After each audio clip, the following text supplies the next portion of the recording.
or I am not able to complete, I am not able to get rid. Kala Bhairava destroys that boredom, tiredness, uninspiredness inside you. This is the logic of Kala.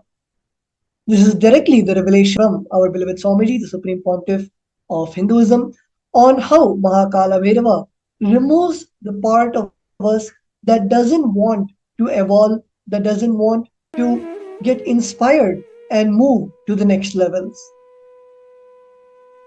So it is up to all of us to make sure that we identify our thought currents, our patterns, the ideas, thought currents inside us, which is not allowing us to explore our complete dimension, the completion. You are still experiencing life the same way, or the same thought currents were repeating, and you gave up on completion. The solution is to have will persistence and look at what you missed in the completion process and realign, but not give up on completion itself. Persist till you are complete. So I request all the viewers to internalize and pen down the 5 patterns or situation in which you felt completion is not possible or I am not able to complete. Let's begin with the step 1 of this exercise.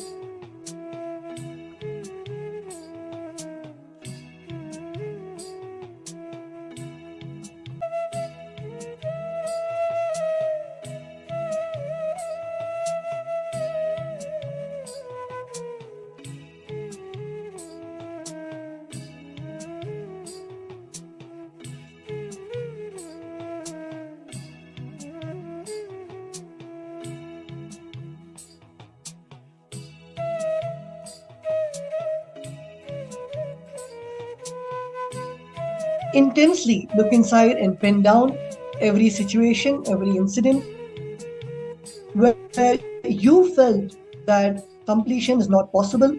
As Swamiji beautifully says, that accept the fact that completion is not possible, or when we are not inspired by ourselves to do the completion, it is then when Mahakala Bhairava gets involved and destroys that part of us.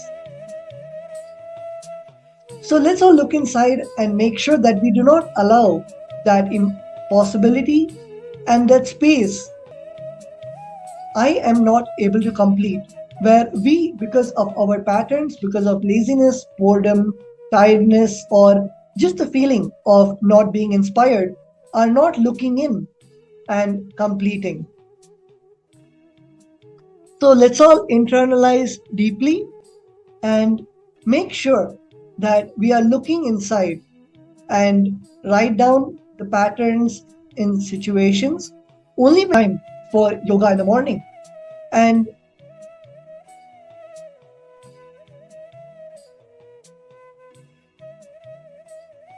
you are not able to come on time for the yoga. And when you try to look inside, you feel lazy to look inside or find out the root thought pattern in which you are caught that allows. And when you are too uninspired or negligent to look at that pattern inside of you, that is when the pattern affects you and does not allow you to grow. So look inside and write down those moments you felt completion is not possible because of your patterns of laziness and tiredness. Let's continue.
Nityanam.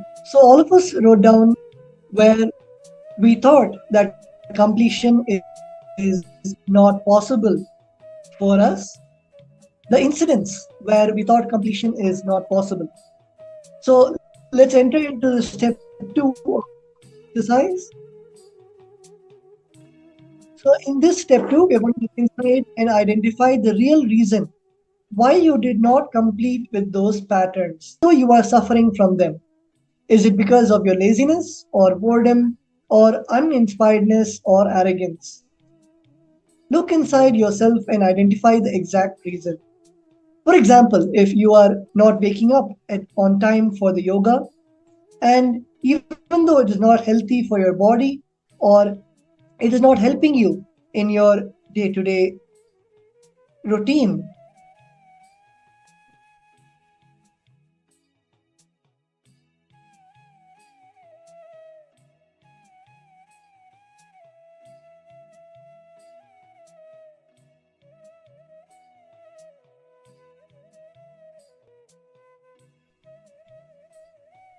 identify the exact reason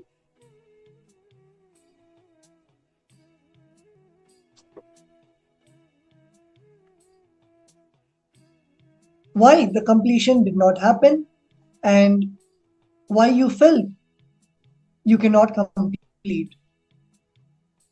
Is it the reason could be you did not feel the completion process works for you, or just laziness to sit and go through the whole completion process? Why you did not do the completion inside yourself, sit and look inside, and for each of the five incidents that you had written, why you thought completion is not possible, for each one of those five incidents, the real reason why you did not complete with those patterns. Please continue.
Nithyananda. So with that, let's now move on to the next step of the exercise. So all of us should realize that completion is possible. The only decision that you need to take is to internalize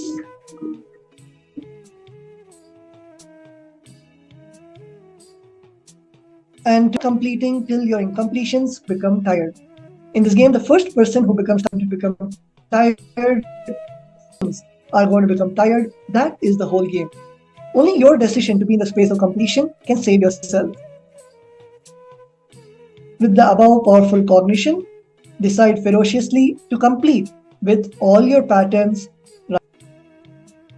So with that, we'll now be getting ready to receive the Bhava Samadhi Darshan of Bhagavan Bhairava. We'll be moving on to the next session. I request all the viewers to come back and settle down, and let's get ready to move on to the next segment of today's introduction to the Kala Bhairava Bhava Samadhi Darshan. Thank you, Nithyananda.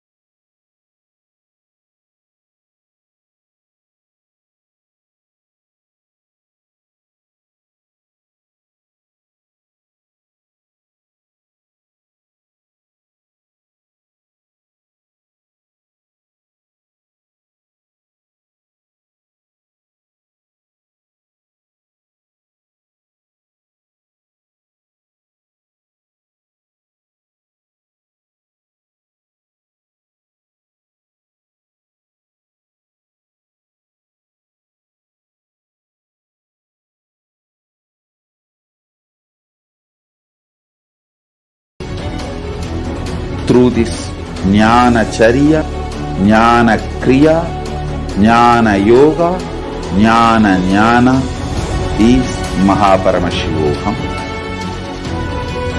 Lifestyle for just Paramashivam. Rituals to be just Paramashivam. Yoga for just being Paramashivam. Jnana, just Paramashivam. This Paramashivoham is like literally the ultimate journey in a most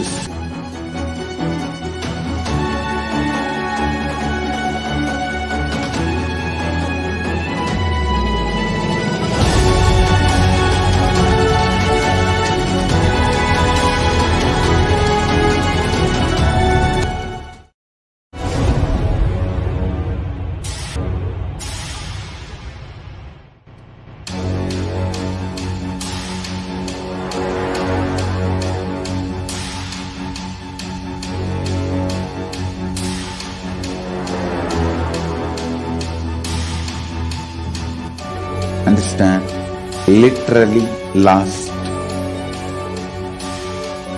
39 years from the age of 5, whatever Paramashiva manifested through teaching, speaking, writing, every way, condensing the whole thing and presenting it to you all as experientially in these 21 days through this Jnana Charya, Jnana Kriya, Jnana Yoga, Jnana Jnana Paramashivam. Lifestyle for just Paramashivam. Rituals to be just Paramashivam. Yoga for just being Paramashivam. Jnana, just Paramashivam. This Paramashivoham is like literally the ultimate journey in a most safest way.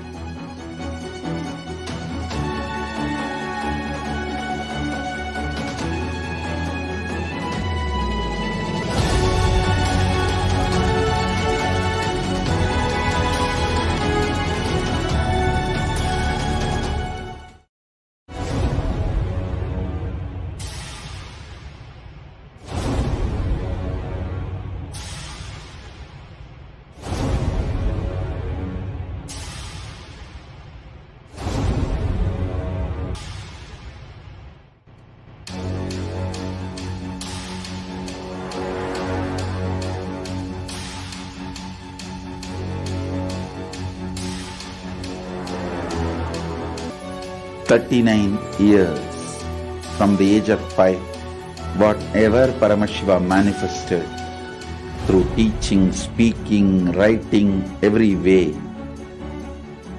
condensing the whole thing and presenting it.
Paramashivam.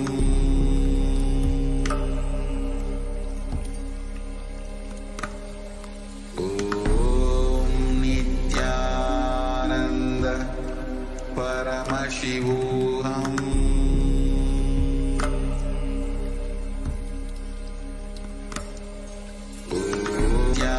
Nithyananda Paramashivam.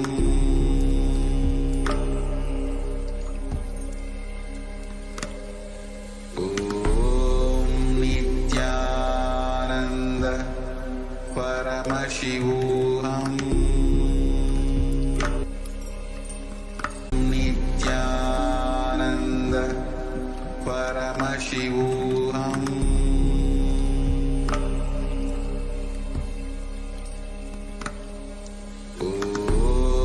Nithyananda Paramashivam.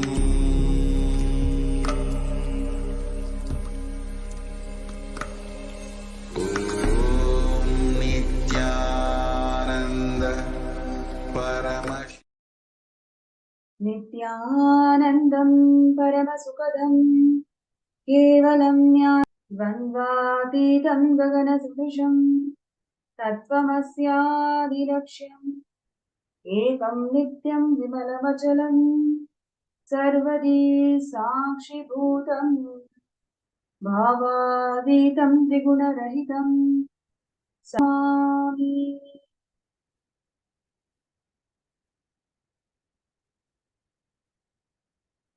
Nithyanandam. We welcome all the viewers and participants all around the world in more than 175 countries to this amazing Bhava Kala Bhairava, manifesting through the Nijavatara, the supreme pontiff of Hinduism, Bhagavan Nithyananda Paramashivam. And before we do the Bhava Samadhi Darshan, we are going to be having a very interesting segment on the various contributions of Kailasa in reviving the festivities and celebrations of life. Sanatana Hindu Dharma, it is not just a religion, it is the lifestyle itself. The lifestyle that constitutes various aspects and celebrations, the knowledge streams to Shastras, Vedas and Agamas, and all the pilgrimage centers. Each and every branch or each and every Shastra gave birth to thousands of religions, because every single Shastra, every single manuscript is a religion by its own.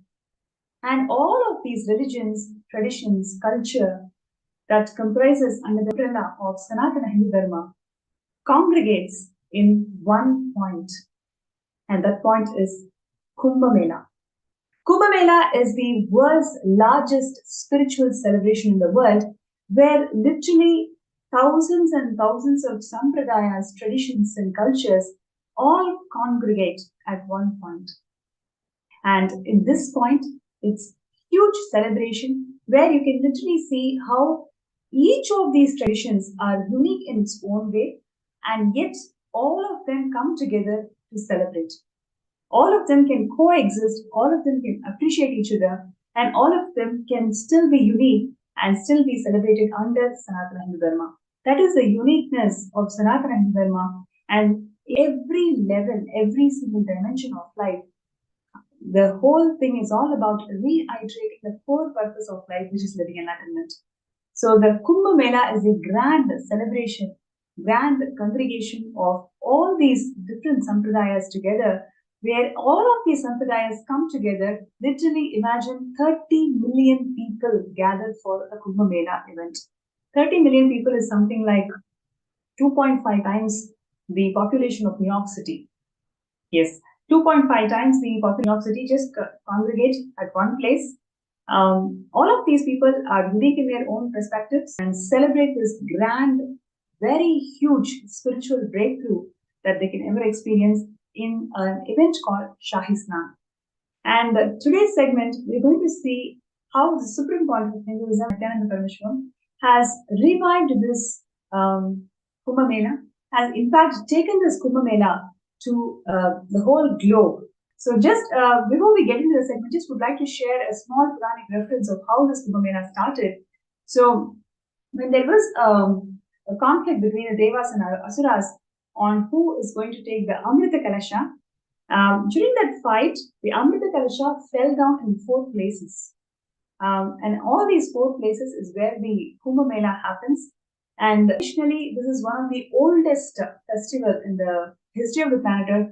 It has a recorded history of about 12,000 years.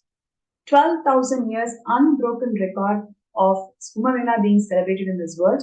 And more than this, Swamiji has taken this Kumbh Mela to the whole globe. Swamiji is authorized, the only authorized person to celebrate this Kumbh Mela outside of India, outside of all these 4 pilgrim places.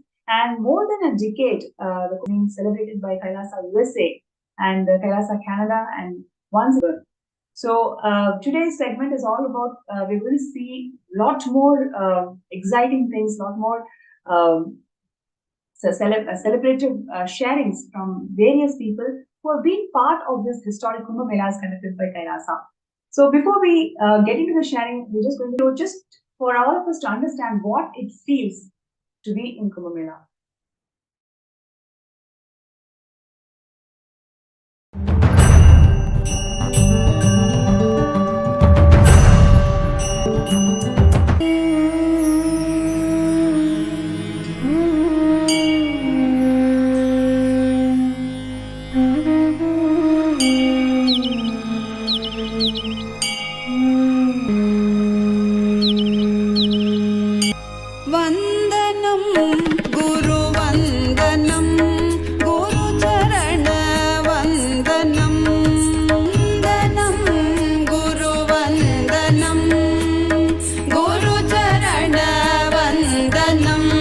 Nithyananda Guru Charana Vandanam Vandanam Guru Vandanam Guru Charana Vandanam Nithyananda Vandanam.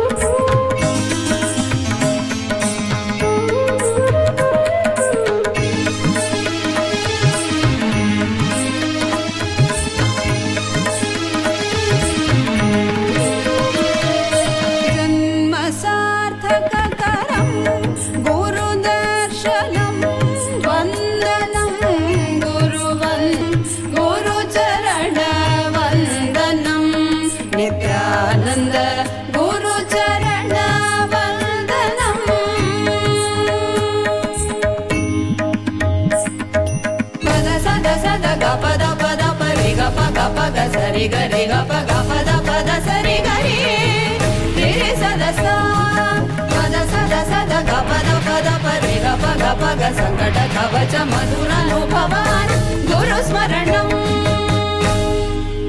Nithyananda Rupam Nithyananda Rupam Nithyananda Rupam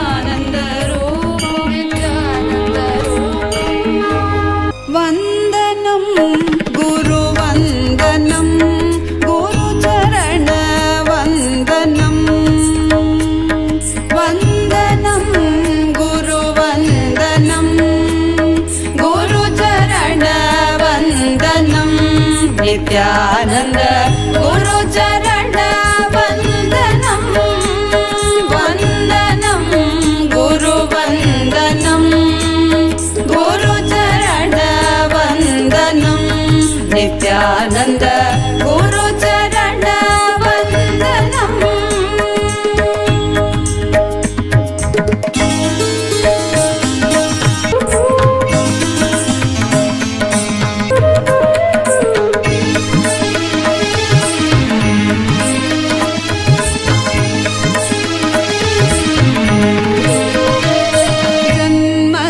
जन्मसार्थककरं गुरुदर्शनं वन्दनं गुरुवन्दनं Gurucharan वन्दनं Nityanand Gurucharan वन्दनं पद सद सद ग पद पद प रे ग प ग स रे ग प ग पद सरि ग रे सद सा पद सद सद ग पद प रे ग प ग संकट कवच मधुरन्तं गुरुस्मरणं नित्यानन्दरूपं नित्यानन्दरूपं नित्यानन्दरूपं नित्यानन्दरूपं नित्यानन्दरूपं नित्यानन्दरूपं नित्यानन्दरूपं नित्यानन्दरूपं नित्यानन्दरूपं नित्यानन्दरूपं चरण वन्दनं वन्दनं गुरुवन्दनं Gurucharan वन्दनं Nityanand Gurucharan वन्दनं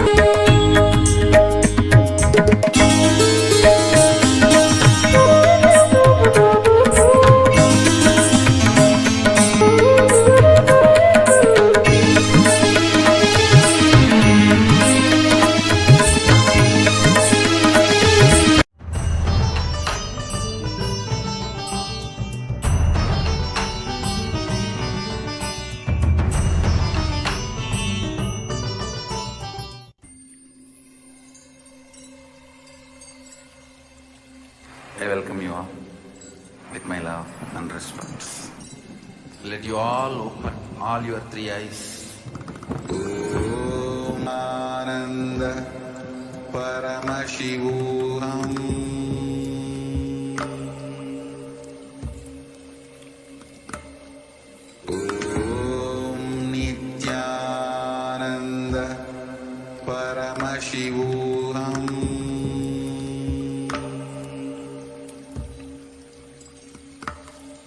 Om Nithyananda Paramashivam.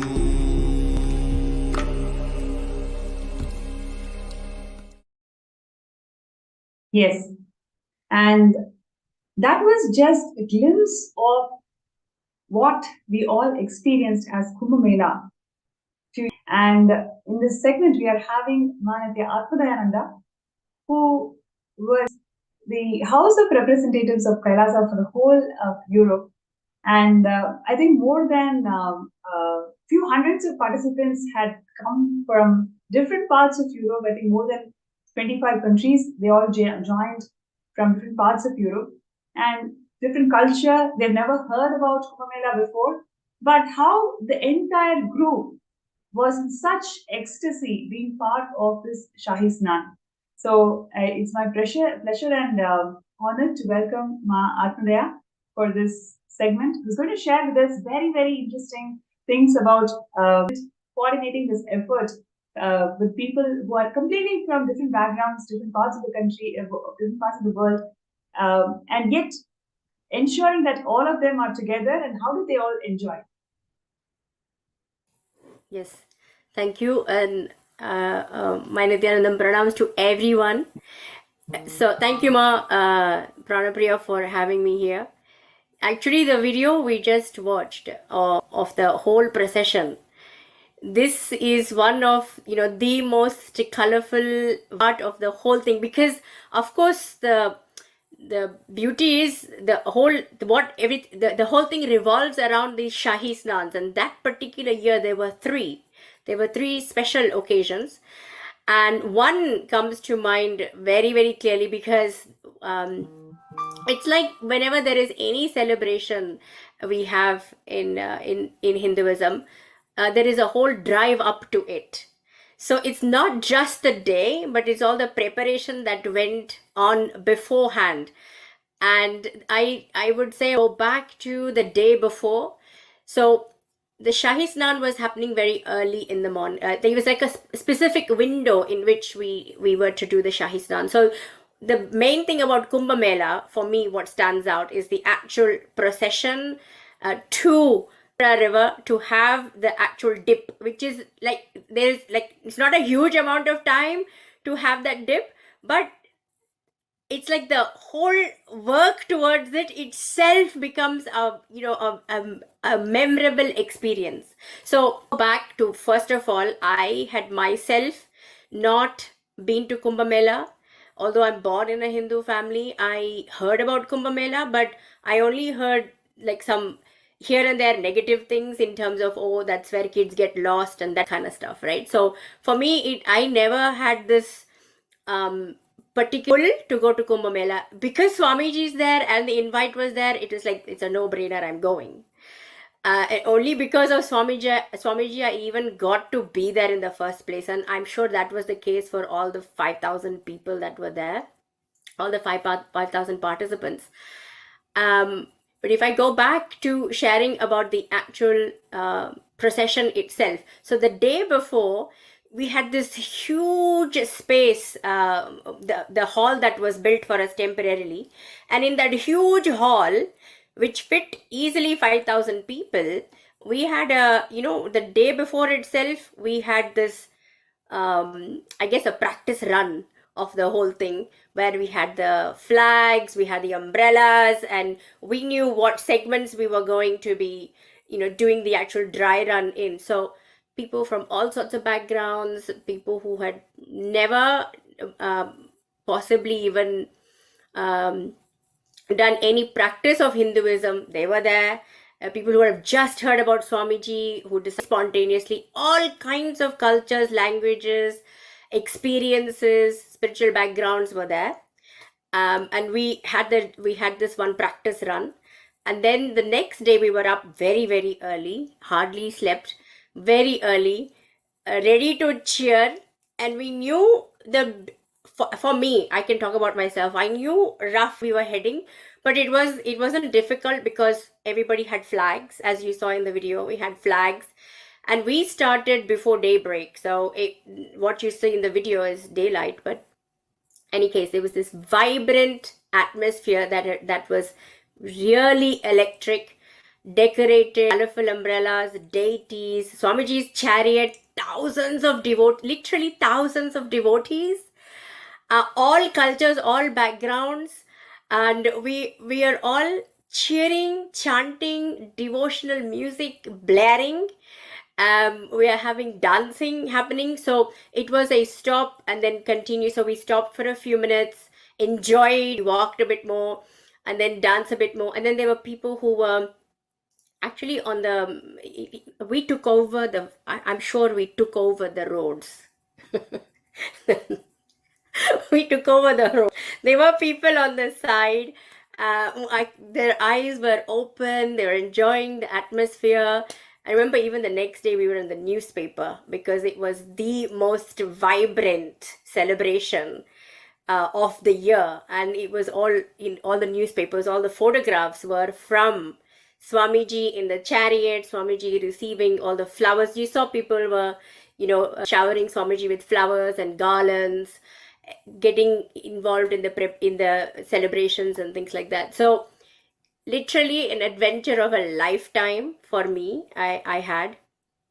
And it's a very immersive experience. I'm sure myself and everybody got to learn that life is a celebration when it comes to Hinduism. and that was very apparent in that what it would have been like a 6 hour 7 hour journey, which we prepared for. So order in chaos, chaos order. The then I had a rough idea. We all were prepared, know that we are going in this direction. This is where we're headed. This is where we're going to take a dip. And what an amazing blessing! Like, I found out afterwards that my grandmother always wanted to go to Kumbh Mela, but she never got to. So she was very proud that I had been to Kumbh Mela, and I only was able to go there because of Swamiji. And if it's the pull, the alive, immersive experience that was available. So as we walked on the streets, and the procession continued, the music continued, and so many people from outside got involved, and I didn't realize the full impact of it actually on people until in 2021, when one of the devotees in UK, she said to me that she was there for Kumbh Mela and she didn't know about Swamiji at the time, and she saw Swamiji in the chariot. She saw Swamiji and she was thinking, who is this being? She was pulled towards Swamiji, and she didn't know who it was, and she wanted to know more. She was automatically attracted to Swamiji without knowing much. And then later on in 2020, she got connected. She got to know more and she got connected, and now she's a devotee of Swamiji. So the people that were not part of the procession, in terms of who had come specifically to be with Swamiji, those people were also affected. The general public that were on the sidelines enjoying, they had come on their own accord to enjoy Kumbh Mela. They also got beautifully blessed by Swamiji. So yeah, that's what I would share. It's an amazing adventure of a lifetime, because although we were prepared, we didn't know it was going to turn out, and everything went beautifully well. Everybody got to have a dip, and then actually the London deities we have now, the Utsava Murthis, we carried them. We carried them through the whole procession, and they also took a dip with us, and then we brought them back. So I can't tell you, life is a celebration, and that beautiful, colorful experience forever etched in my memory, and I'm sure in the memories of many, many people that came. That's wonderful, Marthalia, for your sharing. I just wanted to add that just to give a context of what happens during this Peshwai, Akhada Parishad, the ecclesiastical body that holds the entire religious clan of Hinduism, has 13 Akhadas, and Swamiji is the Mahamandaleshwar of Mahanirvani Akhada. So on the day of Shahi Snan, each of these Akhada and their respective Mahamandaleshwars, they all come in such an order and they take a dip in the river. So about from 30 million people who take dip, first privileged ones are the Mahamandaleshwars of these Akhadas. And we, all of us being part of Swamiji's Kumbh Mela camp, we are all blessed to be part of this, blessed to be part of having this privileged dip very ahead of time. And so each of these Akhadas, they come with their respective Mahamandaleshwar, and the Mahamandaleshwar will have, and they all come in the procession. So please imagine, all of us are coming from different backgrounds. Many of us do not know what is Kumbh Mela, and many of us have not heard about Kumbh Mela. And there's a lot of Westerners, maybe probably the first time they ever experienced. So much of diversity is there in our camp.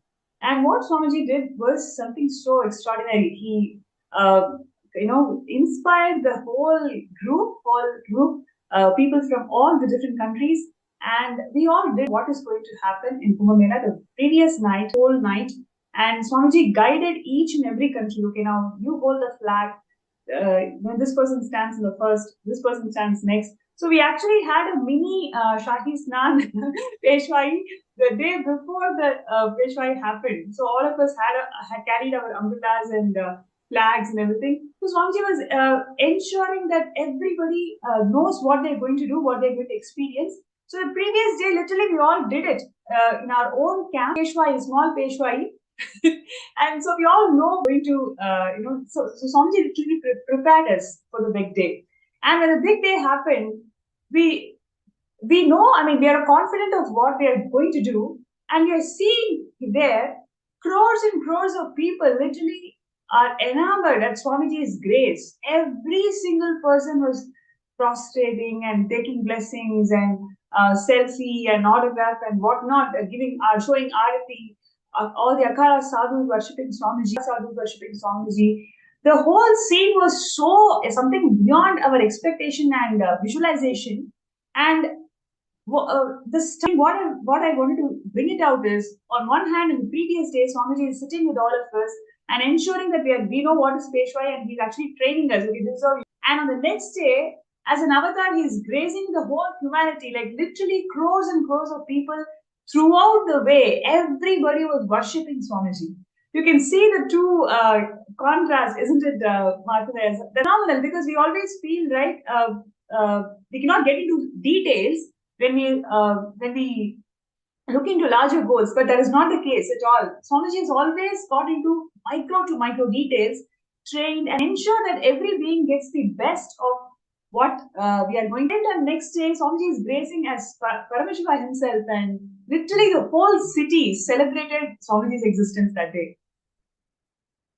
Yes, absolutely. This is the beauty of, you see, Swamiji, how accessible he is. Working together, and how Swamiji comes right to the level of our understanding. Like the smallest of things, like hold the flag like this, etc. Because of course, for me, I can speak for myself personally. I had not been part of something like this.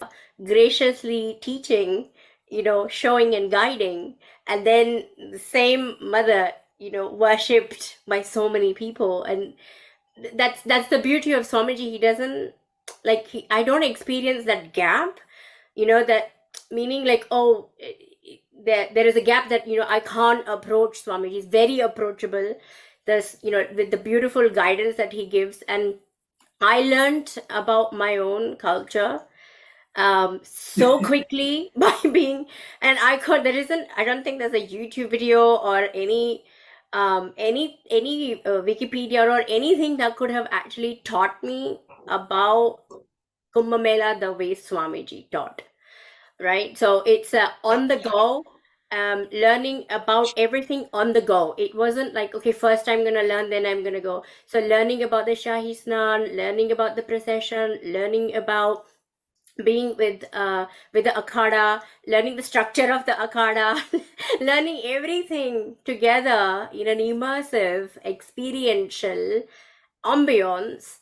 Such a beautiful ecosystem created by Swamiji, where I actually didn't even feel like I was learning as such, if that makes sense. It was so easy to imbibe, because my system was taking it in, my whole body system was taking it in.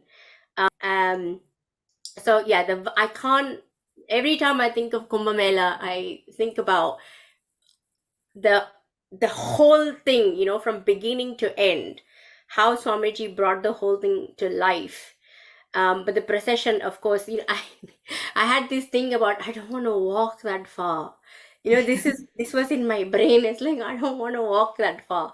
But being part of the procession was so easy. And even in that April heat, the heat also was quite high. So, April, May heat is quite high in India, and especially in Ujjain. In that area, it's much more, it's much more hotter. But it was made so easy, pleasurable, and alive. So it's in my, ecosystem. It's like, it's part of me. So it's not even something I'm going to experience and forget about. It's part of me. So it comes with me. Yes. Beautiful. Thank you so much, Mahasadashiva, and we will come back and would like to hear your thoughts about it.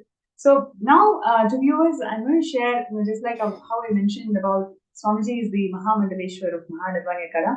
We'll just take a look at the coronation that Swamiji had, where all the Akada sadhus came together and coronated Swamiji as the Mahamandaleshwar of Mahanirvana Kala.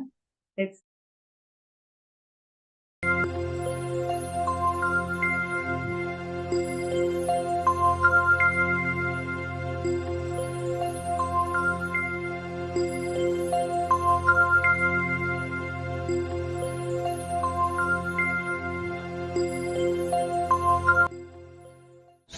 Ganesh Sharda सद्गुरु मङ्गलमूर्तिभ्यो नमः।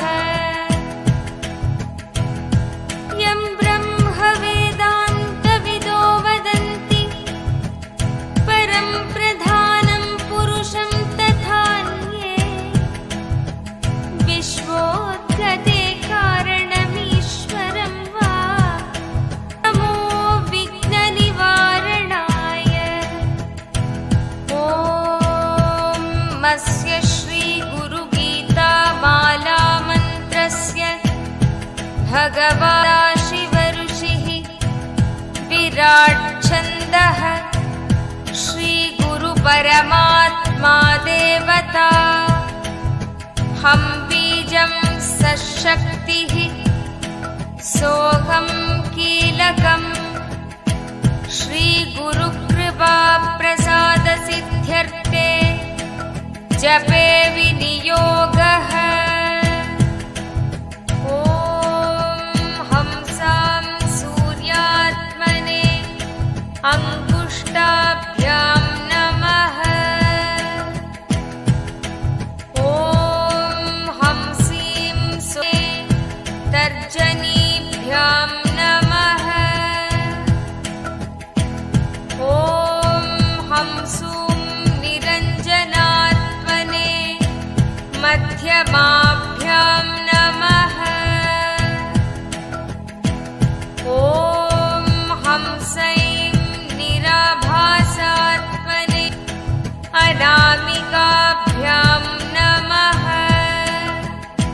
ॐ हंसौं अतनुसूक्ष्मात्मने कनिष्ठिकाभ्यां। ॐ हंसः अव्यक्तात्मने करतलकरपृष्ठाभ्यां नमः। ॐ हंसां सूर्यात्मने हृदयाय नमः। ॐ हंसीं सोमात्मने शिरसे स्वाहा। ॐ हंसूं निरञ्जनात्मने शिखायै वषट्। ॐ हंसैं निराभासात्मने कवचाय हुम्। ॐ हंसौं मदनुसूक्ष्मात्मने न्याय वौषट्। ॐ हंसः अव्यक्तात्मने अस्त्राय फट्। भूर्भुवः सुवरोमिति दिग्बन्धः। ध्यानम् हंसाभ्यां परिवृत्तपत्रकमलैः दिव्यैर्जगत्कारणम् विश्वोत्कीर्णमनेकदेहनिलयम् स्वच्छन्दमानन्दकम् आत्मखण्डचित्त।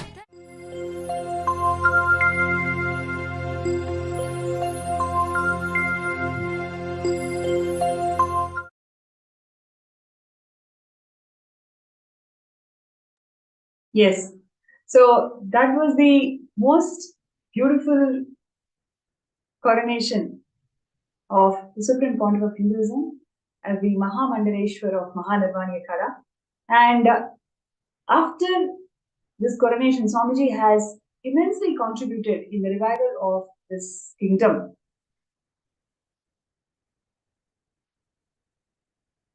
And the best part is Swamiji has revived so many aspects of this entire kingdom, and one of such aspects is the entire temple tradition. And in the Kumbh Mela, we had a huge temple that was set up, and so many deities, literally thousands and thousands of deities, were all brought from Adi Kailash to Kumbh Mela camp, and every single deity was so beautifully decorated, and prayers and worship, everything was offered. And we have here, for sharing the first-hand experience, Ma Muktika, who's one of the global temple leads, and who's going to come here and share with all of us her experiences of being in Kumbh Mela with Swamiji, and how Swamiji revived this entire temple tradition in Kumbh Mela.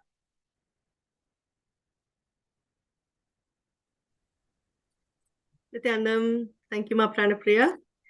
And it's an honor to even be able to share a little bit about what the significance and what it meant to even be in the Punya Kshetra, in a Tirtha Sthalam, right? Like how we experienced in Kumbh Mela. I think in one line, I don't think we can ever understand what it means to experience Kumbh Mela, to experience the Snan, to experience Sanatana Hindu Dharma the way we did when we went for Kumbh Mela. And I don't think any amount of talk or explanation ever prepares you for that experience. That is how powerful and that is how revealing the whole event ended up being for us. And I'm sure for millions of people over centuries that have attended any Kumbh Mela. And be able to be part of an avatar's Kumbh Mela, the camp is very, very unique. One thing that really stood out for me was the amazing aspect of how the temple was set up at the Kumbh Mela camp. It's almost out of this world and beyond human to have managed to have so many hundreds of deities, very carefully packed and readied and shipped, and not just the deities, but having the clothes, whatever it is that a deity needs for the seva, for what needs to be able to bring everything. Actually, Swamiji carried an entire town to Kumbh Mela. That's how I would put it. He has set up in that one camp, you had everything you needed to be part of a spiritual ecosystem. And the temple stood as the strong structure that held the ground for everybody. And the beauty of it is that when the temple was set up there, it actually involved and had the deities that represented all the Kailasas across the world. It is not just one place, but rather he brought the entire global presence to Kumbh Mela. It was phenomenal from, the way the outside structure looked, the beauty of the pillars, the beauty of the entire structure, to every micro detail of what needs to be part of a temple was actually there in Kumbh Mela. And it is beyond words to even describe the hundreds of thousands of people who came from, in addition to the several thousand people who were part of our camp. There were people who heard about the temple. There were people who heard about what Swamiji was doing. There were people who wanted to see what this temple, what this space was all about, that came, it didn't matter whether it was day or night. And there were people lining up to actually see the deities. The alankarams, the sevas that were done by the Balasans at that time. And, right from the morning onwards, when they were woken up with the traditional Suprabhatam, all the way to Palyarai, where they are put to sleep at the end of the day, every seva was done for the deities without missing. And that's such a powerful space for every person to experience and understand what it means to be part of a temple. Why do you need a temple, right? He actually gave that experience to people. Swamiji has really brought the temples to people, whether it's Temple on Wheels or whether it's the temple that was there in Kumbh Mela. Every aspect of it taught people what it meant to be part of Sanatana Hindu Dharma. And that's, the words just don't, do justice to when people came for the darshan of the deities. They came to have darshan of Swamiji. They came to, prostrate in front of him and the deities to say how pleased and how happy they were to have come and had this darshan. We've had so many people come and talk to us and ask us, how was it like to be part of the camp? They were so, awestruck by how much was happening. Amount of things that are, that relate to a temple that was made available to people was just astounding. And for someone having come from outside, and this being my first Kumbh Mela also, just like my Atmadaya, I don't think I was even prepared an ounce for what was in store. And to be a part of this global happening was just so fulfilling and so revealing, I would say, about my own, dharma, my own religion, my own way of life. It truly made a huge impact in how I perceived Sanatana Hindu Dharma. And the essence of why Swamiji is bringing this up and why temples was made so clear to so many people. Just the experience spoke volumes to everybody who had come there. When they saw how a deity is taken care of, what does the deity do, how the deity gets to, be your co-creator of your realities, how do they bless you, how do they energize you. That one-on-one connect for an individual is something that I could see there. And, as I was, allowing that to happen to myself, I was watching how others were so excited. They brought their families, their kids, their parents. I mean, people came in droves, I would say. The whole family was actually there. And they were just simply floored by what they received. And every day, Swamiji would be sitting there to give darshan. And I still clearly remember he would have both his hands outstretched. And when he blessed people, people were given, he gave them this huge, the laddus that were made in the kitchen there.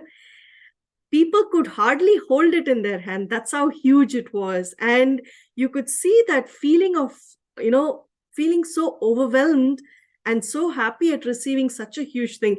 The only thing people kept asking is how is this possible? How is this happening? But it is possible. And that's what Swamiji is showing us through this. The experience was simply out of this world. It truly brings you to understand, what is temple? What is the deity there for? Why guru? Every aspect, you get to have Vakyartha Sadas. You get to have, the conversations with people randomly, visitors who come, people you have no clue who they are, but they are just ecstatic and they're very happy to be there, in Kumbh Mela and being part of this. People, in fact, travel for miles and miles and miles just to come and get Swamiji's darshan and to get the darshan of the deities, because they heard about the temple, they heard about everything that was happening, and they felt they couldn't miss it. And that was the beauty of it. And in fact, we had a huge set of hurricanes out there, tornadoes. And, I happened to be part of one. The amount of water and the amount of, what was happening around, the one thing I can say is our camp pretty much did not get affected. The whole camp was protected by Swamiji's energy field and the energy field of the deities. He showed it to us, experience, that this is how Sanatana Hindu Dharma works. This is how the presence of the deities, presence of a guru makes a difference in your life. And in normal life, I don't think people would, think of, they would look at like what my Atmadaya was saying. You'd think, oh, there is Kumbh Mela that happens. There is, oh, this particular event happens. Oh my God, there are millions and millions and millions of people out there. It's an ocean of humanity. Do I really want to be there? Or maybe it's too much. It's too crowded. I don't want to be there. But the moment you are there, it just takes you on a journey by itself that is only meant to be experienced. For every one of us who feels the need for a temple, the need for being grounded in Sanatana Hindu Dharma, the need for why this makes a difference in our lives, right? How does it empower us? it was an essential journey for every one of us who made it there, and an eye-opening, revealing journey for every one of us. I mean, I can still not forget the entire structure, the way when you step inside the temple, the awe-inspiring nature of the entire space, and that pure devotion, more than you feeling, wow, it's that feeling of surrender and devotion that you feel, that radiates, that just penetrates through you. It brings you into that space of being in commune with the divine, and that makes it so fulfilling. I just wanted to add to what you're saying, Mamtika, about 600 trucks of material was transported from Bidadi to Jain to make that entire temple set up, right? And all of these items, it's not just the deity, the entire paraphernalia, all the different items, so many things. Like it's like thousands and thousands of things that accompanied the whole deity structure. And every single thing, it's not just bought by money. It's actually bought from a lot of hard work and tyaga of Swamiji. The details that he gets into in picking up each item and choosing each item for deity is something you cannot even comprehend. And the best part is, after buying all of that and assembling all of that, making this whole temple, at the end of the Kumbh Mela, I still remember, I used to be Mahant of Melbourne at that time, and a few other Mahants, we all came, and Swamiji said, okay, whatever you want, you can just go and take it from the whole store. I was like, what? And we were like little kids, just entered into the stall, and then, okay, I want this. Probably we didn't even know the names of many of the things that Swamiji had collected. But the perspective that I really want to bring it out is how Swamiji is inspiring, right? It's after collecting all of these such precious items, assembling it and making this whole temple, and immediately he's giving nature the same thing in different parts of the world. It's all about enriching, constantly enriching in every level. That one thing I very clearly remember, right after the end of the Kumbh Mela, how Swamiji called all of us and said, okay, you can go and take whatever you want from this entire setup. Actually, I clearly remember where each of us were saying, okay, look, in our temples, this thing will fit. It will fit. This particular one fits perfectly in our temple. Our temples are big enough, or this deity is there that needs this particular, the Prabhavali or the structure or the outside. It was just, and like you're saying, it just felt like being a kid in a candy store. That's how they say it. So you don't know what you want to choose and what you want to leave. And, I still remember, before, like Swamiji had said, there is absolutely nothing wrong in being, wanting that when it is for the greater good of humanity. Actually, with Swamiji, he brings that want also within us. I don't know, at least for me to go and take things for a temple, it's something so, I don't connect so easily to that. But so I'm sure many of the youngsters today, they may also be in the same page. But how Swamiji builds that interest constantly, and makes us feel connected to the deities and feel that, okay, this is something which I want to do in my life, inspiring them in a very beautiful manner. And each being actually was carved in Kumbh Mela, I would say. Personally, I had so many powerful spiritual experiences, and in fact, my mother, she left the body as I was celebrating the Kumbh Mela with the whole camp. I got to hear that my mother left the body, and Swamiji brought her back to life. Giving it was such a medical miracle that doctors were completely astonished. They've clinically declared her dead, but Swamiji brought her back to life. After having to give all those experiences, spiritual experiences, personal breakthroughs, how Swamiji grooms each and every being amidst all this huge work that Swamiji is doing as Mahasadashiva of Mahanirvani Akhada, and so many other akhadas were coming forward and taking Swamiji's guidance and how to advance Sanatana Hindu Dharma. There were several parishads where Swamiji graced and gave his vision for Sanatana Hindu Dharma. When Swamiji is doing such huge work, he also finds time to simple disciples. Every single person, he ensures that, that person is attended to. I still remember one of the single mother. She was a single mother. I don't want to name the person.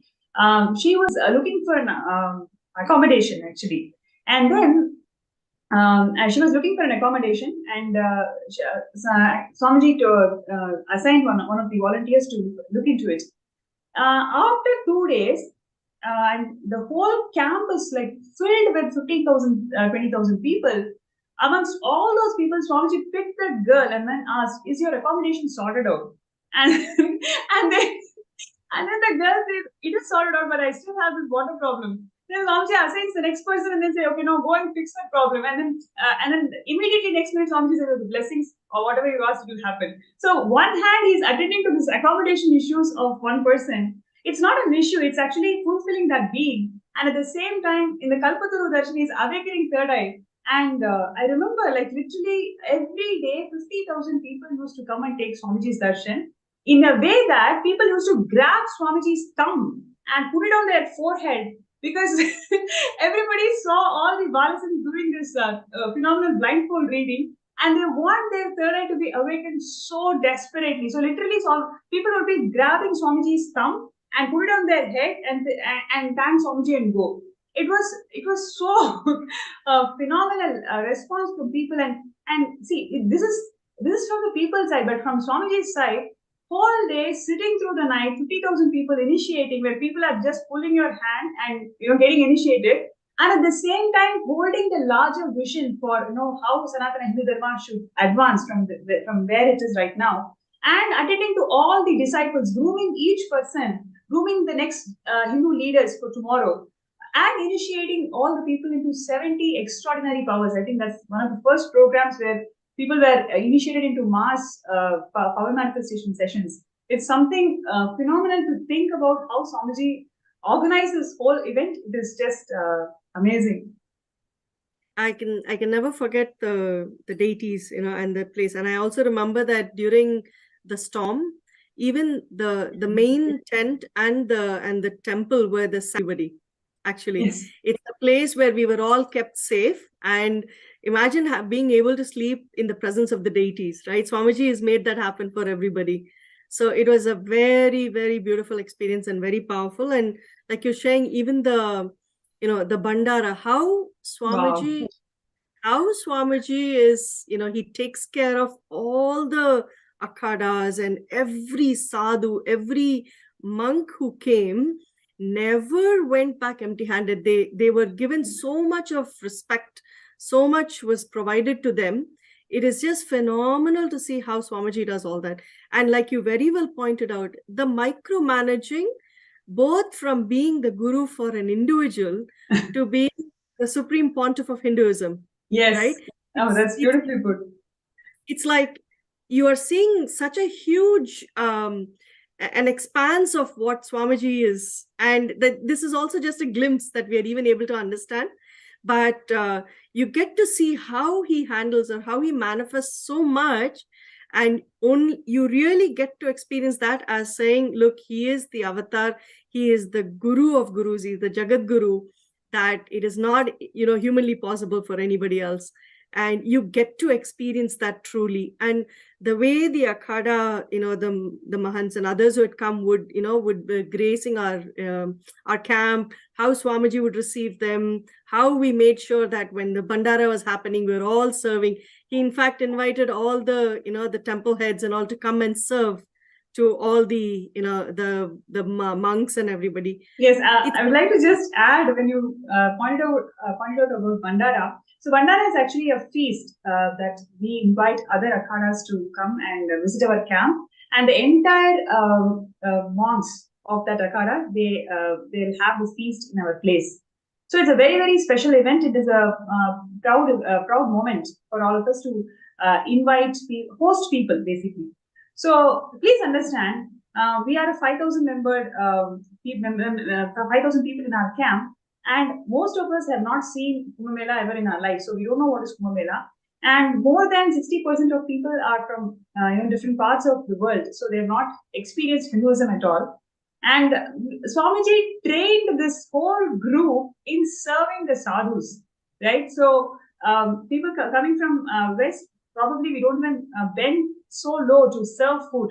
So it's like literally teaching the etiquette of Hinduism, how people eat and what should be served first, what should be served next, and what is the context you hold when you serve. Every single thing Swamiji trained the whole group, and it was not like, okay, today people are going to come and serve. No, the previous day, he spent hours in actually planning the whole event. Okay, how we are going to do it, who is going to carry which buckets, and how many people are going to sit in each row, how many side dishes we want. So literally to that detail, Swamiji micromanaged and ensured that everybody is confident of what we are doing. And the next day, we are seeing, okay, there is a sound that's blown, the conch is blown. As soon as the conch blows, literally like 2,000 people are just rushing into the into the whole camp, and within 5 minutes all of them are completely settled. I mean, I've never seen something like that before. So and actually I realized that Swamiji had prepared it so beautifully. I mean, it cannot be explained, it has to be prepared.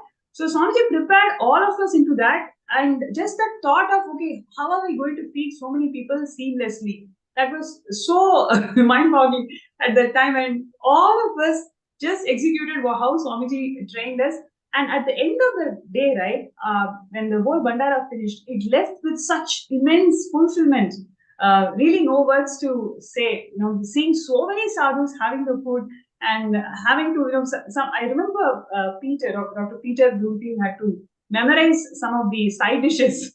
So I guess there were several people who had to memorize so many side dishes. Everybody was participating, and in this way, Swamiji beautifully taught us the Charya Pada of Hinduism, right? So it is not just learning etiquette and learning these dishes. It's about the Charya Pada of Hinduism and how Swamiji is inspiring it in a systematic way. And at the same time, we don't even know what we have learned at the end of the day. There's so much of information, so much of knowledge is already transmitted in us.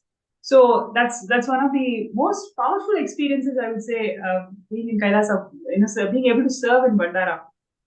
It's a very humbling experience, Ma. It's you get to, serving of annam or food is, you're fulfilling one of the basic, the needs for people. It is so immensely fulfilling, and so much of gratitude, flows in that space.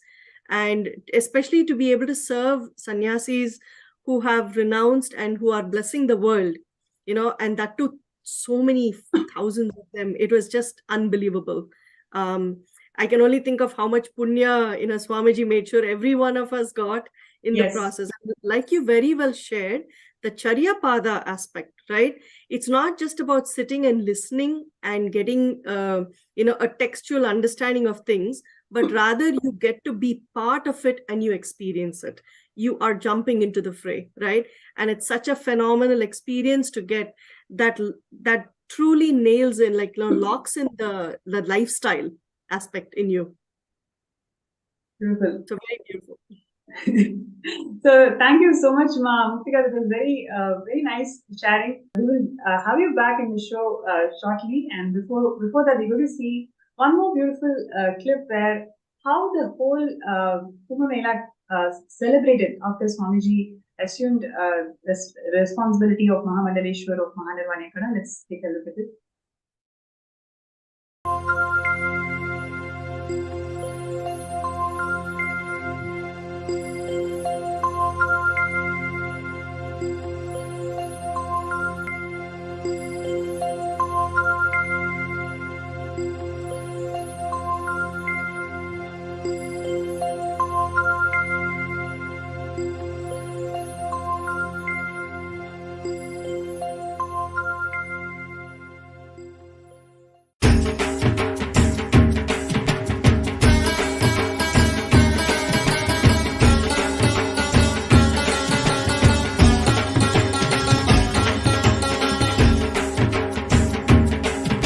Nithyananda, Hara Shiva Shiva Murahara Damar Bhaje. Nithyananda, Hara Shiva Shiva Murahara Damar Bhaje. Jai Jagadodharana, Jaya Nitya Ishvara Harana. Shri Nitya Jaya Nitya Hara Nitya Hara Paramahamsa Shri Nithyananda.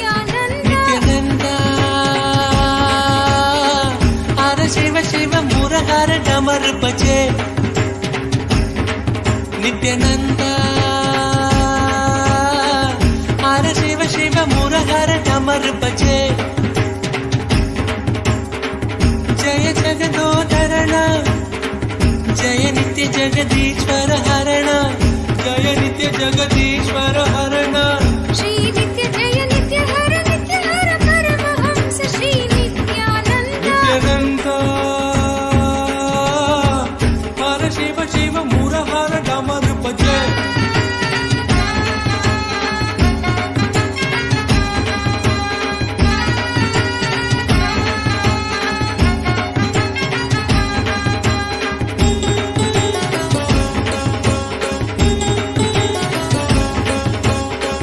दर्शन नित्य दीजो भगवान नित्य परम दयालु भगवान श्री नित्यानंद दर्शन नित्य दीजो भगवान नित्य परम दयालु भगवान Shri Nityanand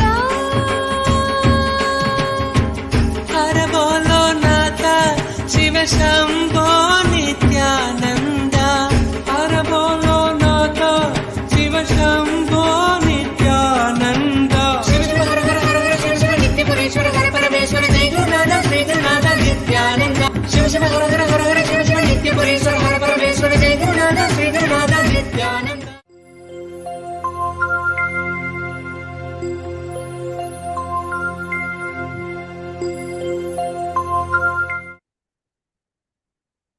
Yes, I'm sure all of the viewers and participants are entirely enjoying this session, and this is a moment where all of us can understand the vastness that Hinduism has got to contribute and how Swamiji is reviving every single aspect of it, every single part of it, and always, there is so much to learn from Swamiji and his life and how he has revived the entire Kailasa.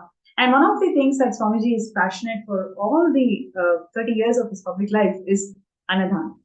Annadan is something so passionate for Swamiji, and because of Swamiji's continuous effort, today more than 1 billion meals are served around the world by Kailasa.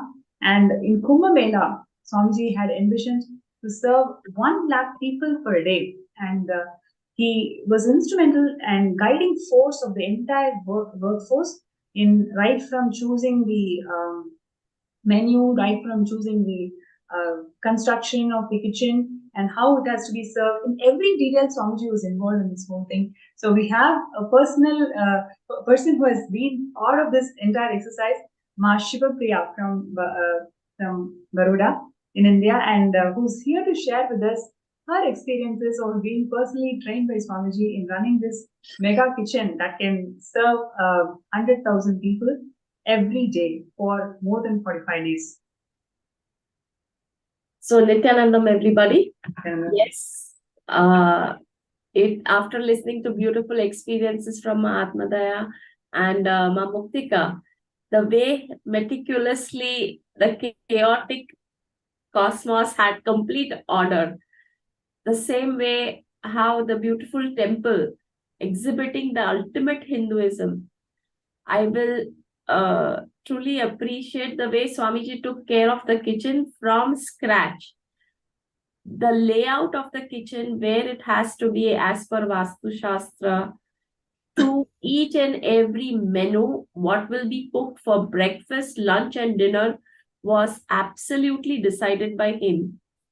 For the whole week, then we had to repeat it, but not stopping there. He wanted Bhag Shastra recipes to be incorporated completely into the menu. It does not stop here. He went a step forward.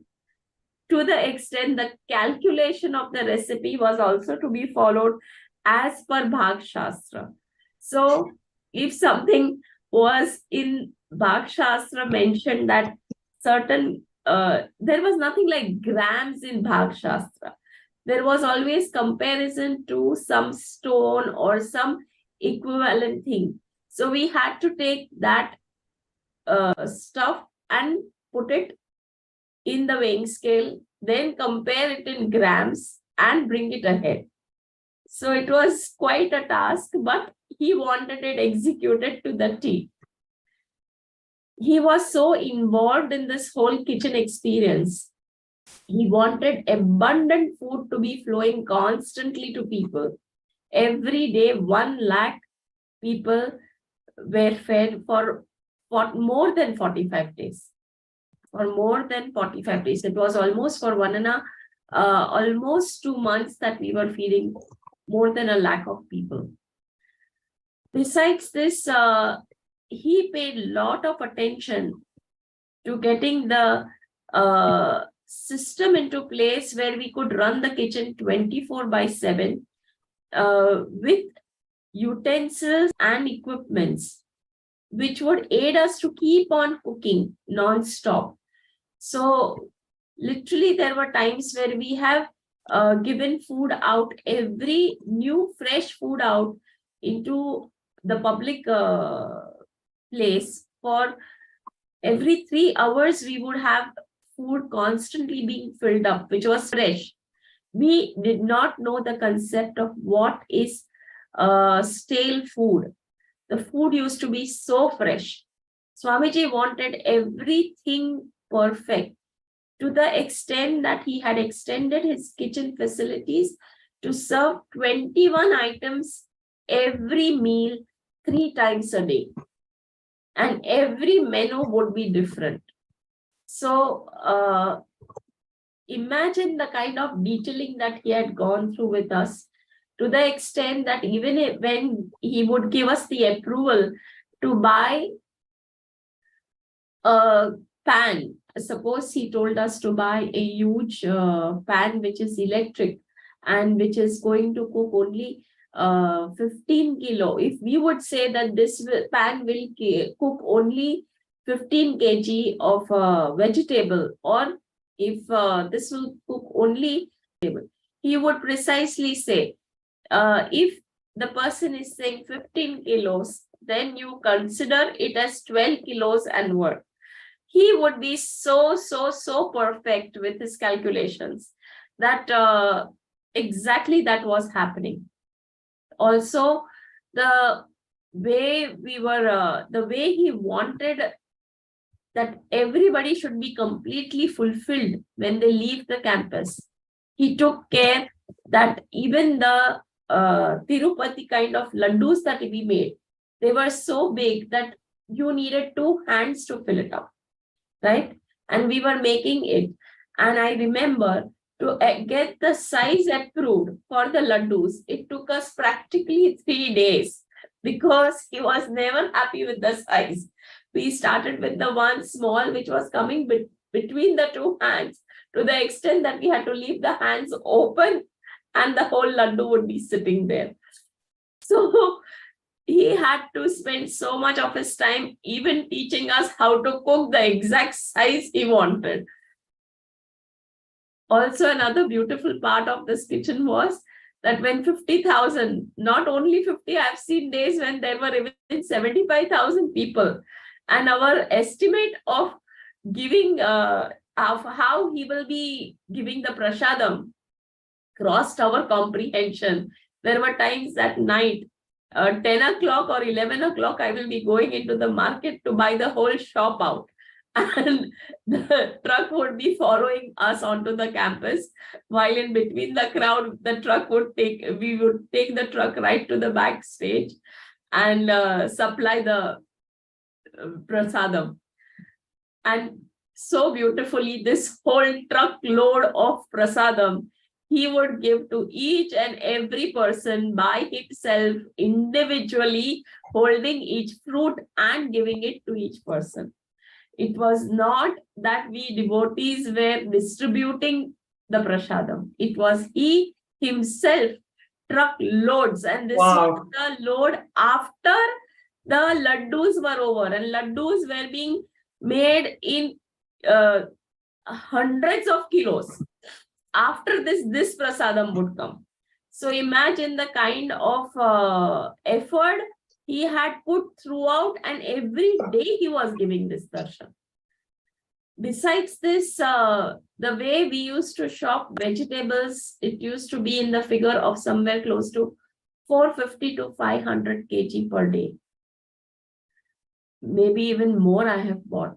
So the most important thing was that he exactly knew how many things would be existing in the kitchen randomly when he would walk through the kitchen. Every day morning before he would go to the satsang hall, he would take a round of the kitchen. He would see that everything is running perfectly all right. At times we have seen him talking to the cooks also, as well as he would see to it that we all are settled and the show is running beautifully. Also in the evening at around 4:35, he would take one more round of the kitchen and assure us that everything is going to be fine. We would only be standing there. Actually, for these 2 months, when we have run the kitchen, everything was taken care by him himself. It was just that we were present there and we enjoyed the show that was happening. We did work, but the whole show was literally managed by him end to end. And it was, I tell you, from running a kitchen of just 5 people in the house to running a kitchen suddenly of 1 lakh people was an experience by itself. And it was too awesome an experience that we had of running this kitchen. At times it was overwhelming, but it was so beautiful that every situation we could see Swamiji's presence there, and he managed everything. Yes, especially during the hurricane. As Ma Muktika said, that our campus was the only one saved, intact. We did not have physically damage or the shades were not broken down, nothing. And especially when the kitchen was concerned, we lost, I think in the evening, the hurricane started at something like 3:34. And we were preparing tea at that time. We had a team of 17 cooks running in 3 shifts.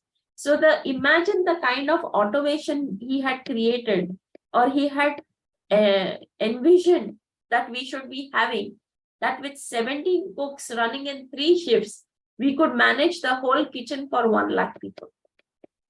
And also, yes, ma'am. I remember that so well. Okay, because we had this storm coming. I remember being inside. Yes. Of course, this temporary structure that was created.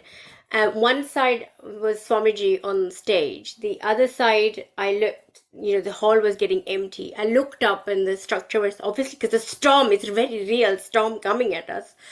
And, the whole structure was shaking. So for a moment, I was thinking, wow, what's going on? Ran out because I was like, okay, nobody's here. Nobody's going to tell me what to do. I've got to figure this out. Walked out.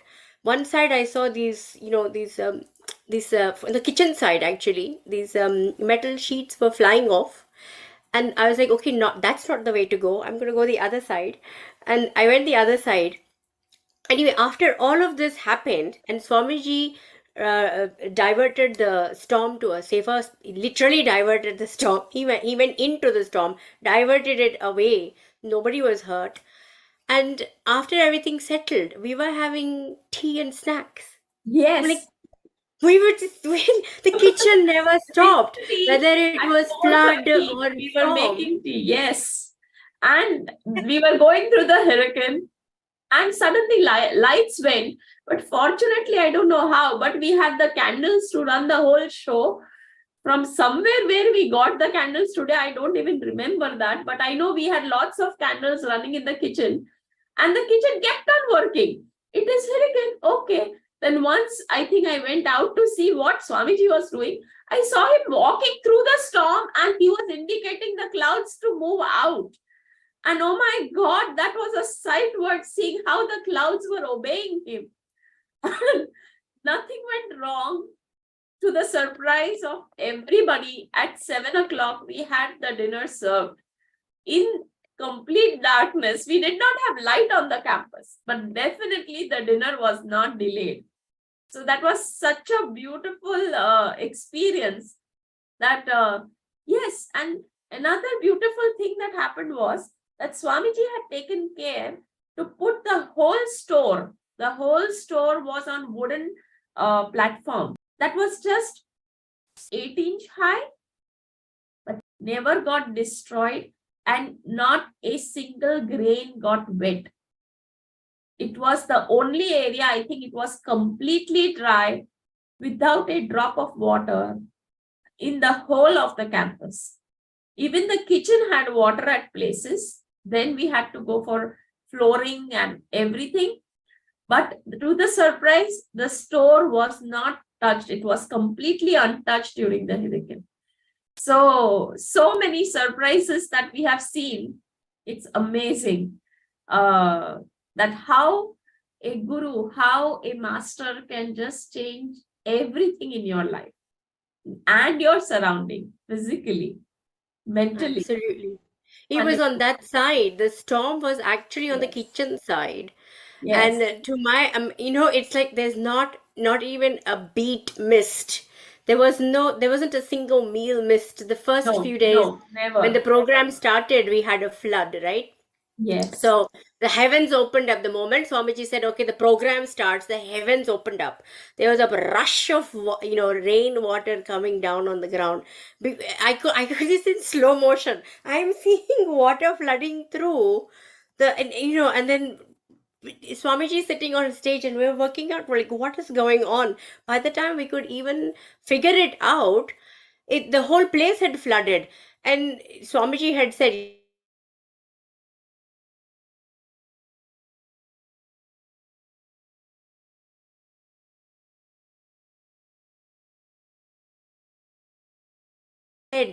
everybody in the kitchen could have said, the team lead could have said that, okay, now half our roof is missing, so we can't cook, or this part is flooded, we can't cook. It could have very easily in the outside world. This is a very valid reason why something should stop, right? I mean, here in England, when we have a bit of extra snow, or if we have extreme weather, even a little bit, the trains stop because and there's delays of all sorts of things. But there, not even the tea was missed. It was on time, and snacks. Bizarre. We've just been through this. Literally, I'm facing. What am I facing here with this storm? And the next thing, it's like, okay, tea's ready. And Just and still furthermore, he took care while the Shahi Snans, as Mahatma Daya was explaining, that we all were out on the Shahi Snan day, and we, the team people, we used to load the truck and sharbat for people to drink during the walk. And literally, we had packed meals in bags, fresh snacks also, which were being served. And there were times that he had told us to serve it even to the public standing around. Literally, we used to give calls that, okay, we need one more truck, let's get more supply, and we would be serving it to the crowd also and our sangha. But he would just open up his whole arms and serve everybody, especially where Annadhanam was concerned. He exhibited ultimate abundance with people, and the satisfaction and the kind of talk they had for the kind of food that was being served was so amazing in the town that I remember once I had taken somebody to the doctor, and there also I heard that the food at this campus is so tasty that I was so pleased that Swamiji's grace is so much there that everything worked out perfectly. Every dimension he took care, so perfect. To the extent I tell you that randomly he would come with the figure from his quarters that this is the kind of oil that we are having. We need to order more of oil. We would wonder, where is this coming from? He is in his quarters. How would he know how much of oil we are having? But he knew every bit of things happening in the kitchen. So he's Bhagwan, and Bhagwan can do anything. That is my experience. Especially when you live there, when you see every moment. At times till 11:30, everybody's sitting in the satsang and no food is cooked. And suddenly the realization comes that it is 11:30 and 1 o'clock. We are supposed to serve food. And the satsang is going on. Oh, you are just 5 of you in the kitchen preparing the whole lunch. How will it happen? But all the machines go on and things used to happen. I tell you, it was a dreamland that we have lived for 2 months. It was a complete dreamland. And this can happen only where God exists. Where Bhagwan is there, everything is possible. Wow. Yes. That's really so beautifully put, much more bigger things, much more advancement is what is happening today. And Swamiji has established the Kailasa as a First Nation for all the Hindus out there, and bringing the legitimacy in every field of Sanatana Hindu Dharma, whether it is education, whether it is religion, or whether it is spiritual sciences. In every little field where Hinduism can contribute, Swamiji is building this legitimacy. And today's segment is about Kumbh Mela, where it's nothing but the congregation of all the sampradayas and traditions, how Swamiji was beautifully able to inspire the entire humanity into this in all levels, in all the 4 padas, whether it is spiritual Jnana Pada, meaning 70 spiritual powers, all of us were initiated, and we had yoga and Charya lifestyle, how so many aspects of Hinduism impart into the whole humanity with lot of pleasant and unforgettable memories.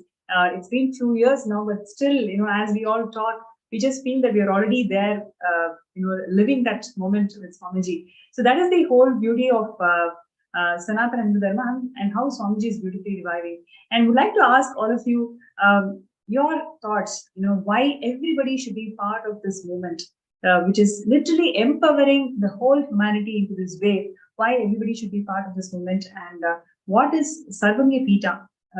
How is Sarvamya Pita going to contribute towards this movement?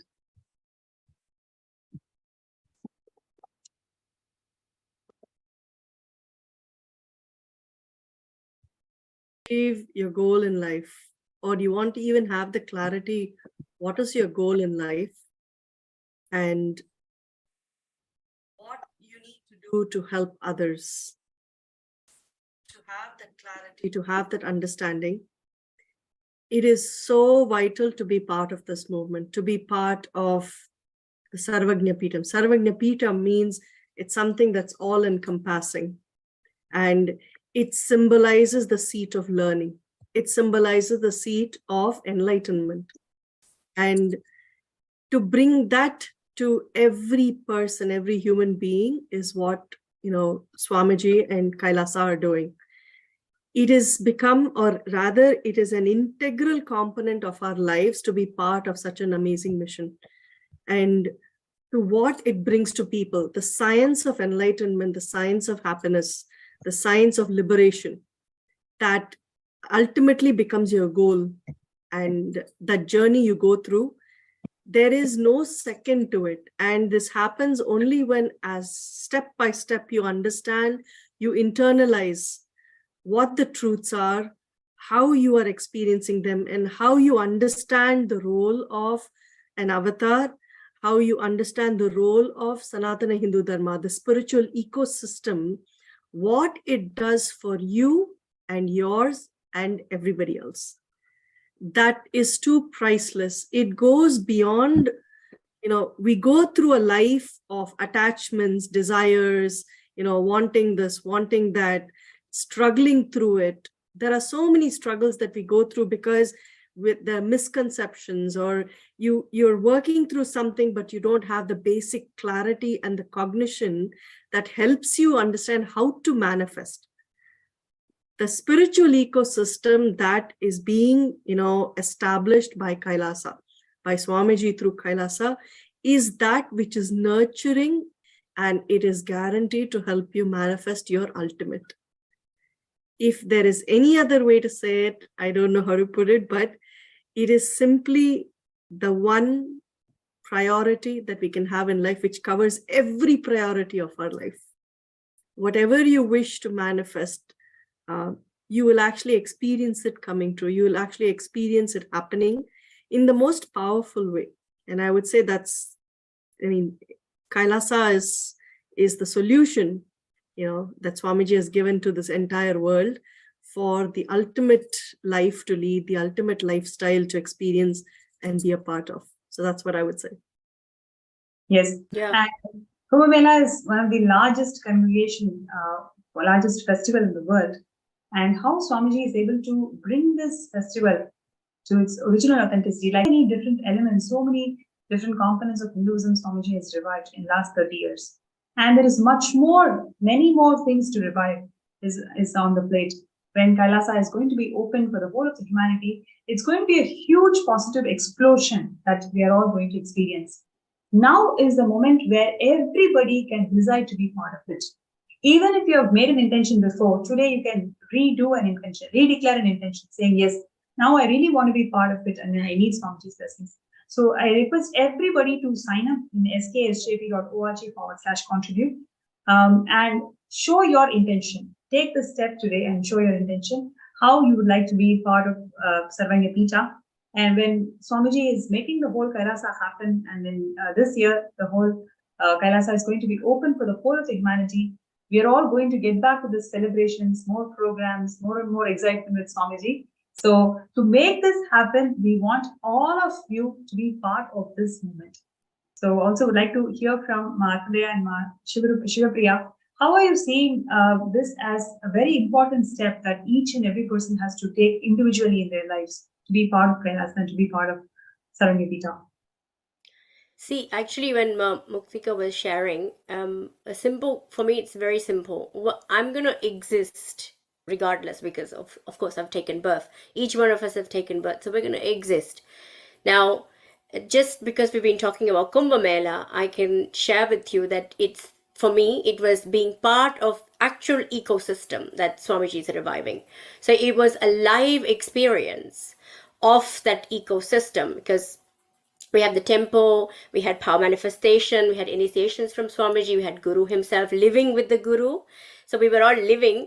I guess it was a child and adult Gurukul in some ways.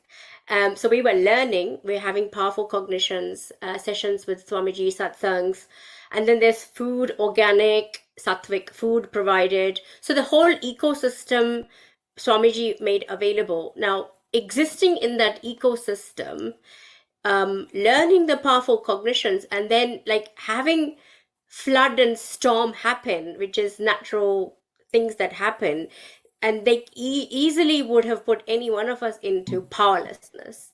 And for a moment I was, when there are certain things happening. However, how quickly in that ecosystem one can shift into powerfulness.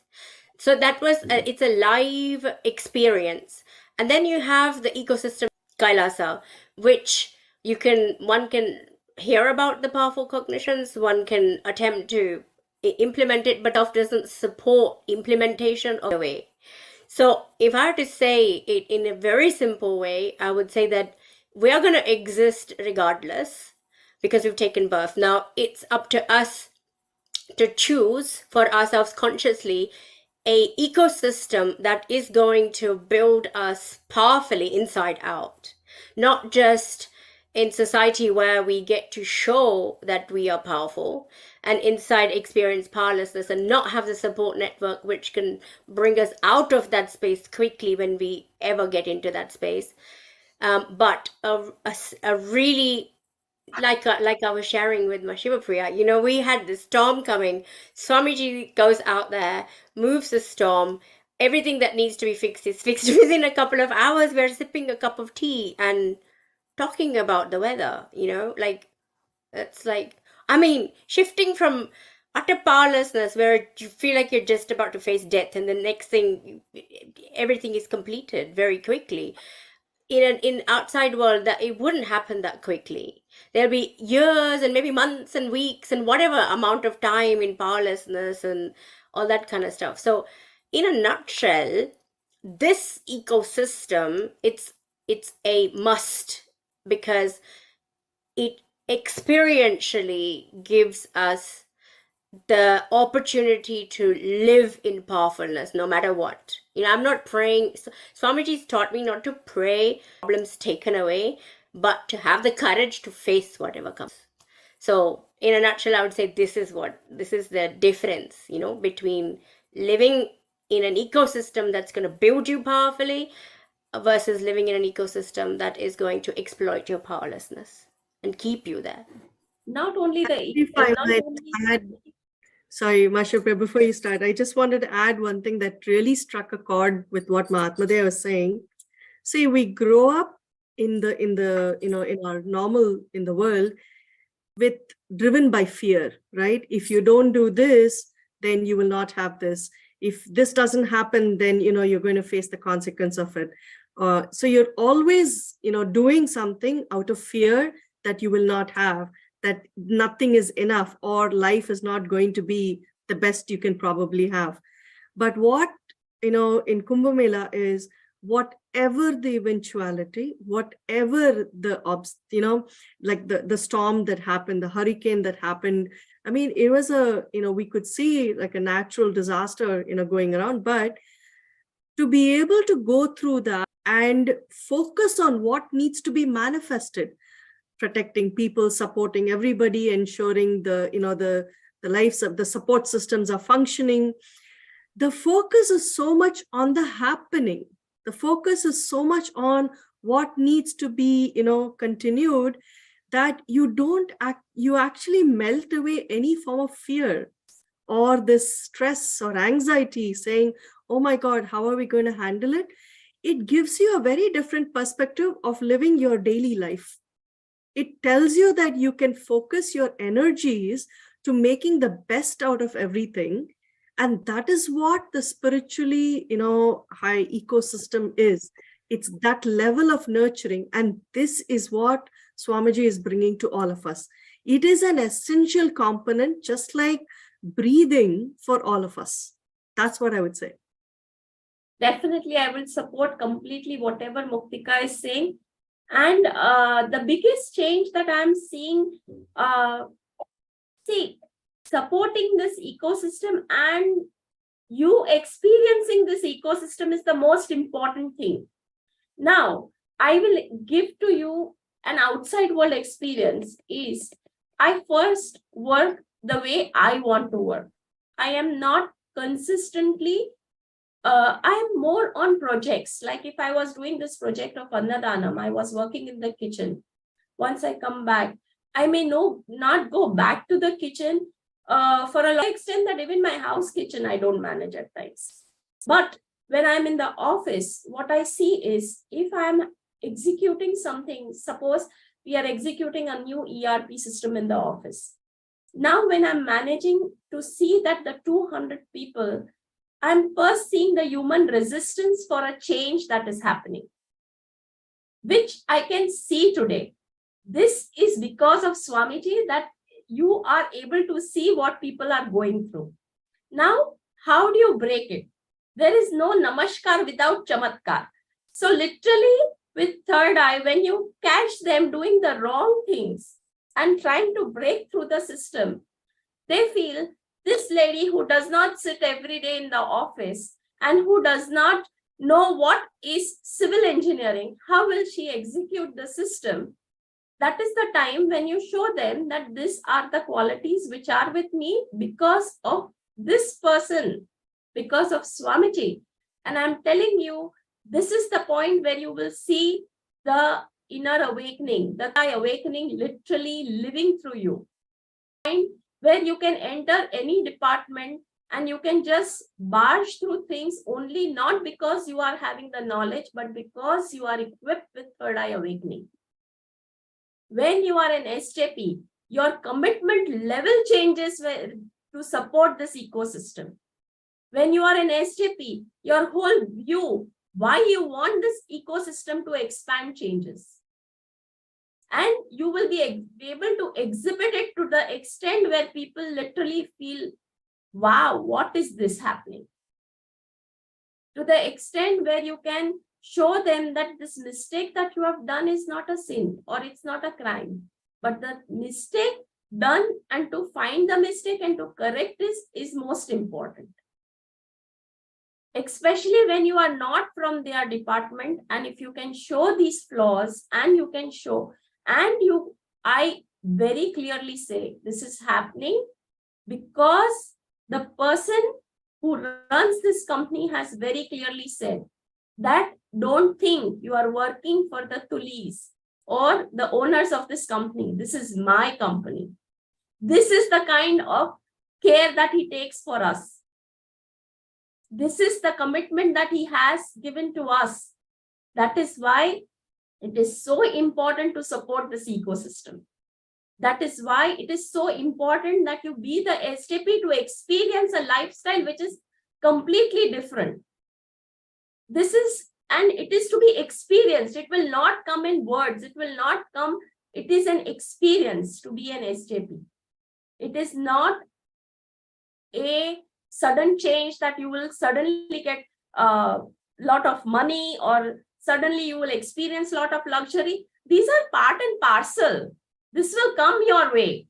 But the most important thing is you will be able to command your life and the surrounding beautifully in a much better way, beyond your comprehension, without you knowing that you are going to have the breakthrough. It will just happen. The paths will just open. Not that if you are not an SJP, it will not happen. It will definitely happen if you are a devotee of Swami Paramahamsa Nithyananda. But it will happen to the dimensions, and you are supporting the whole system when you are an SJP. You are on a different plane when you are on an SJP level. You are holding and wanting to hold the Hindu Dharma to a next level.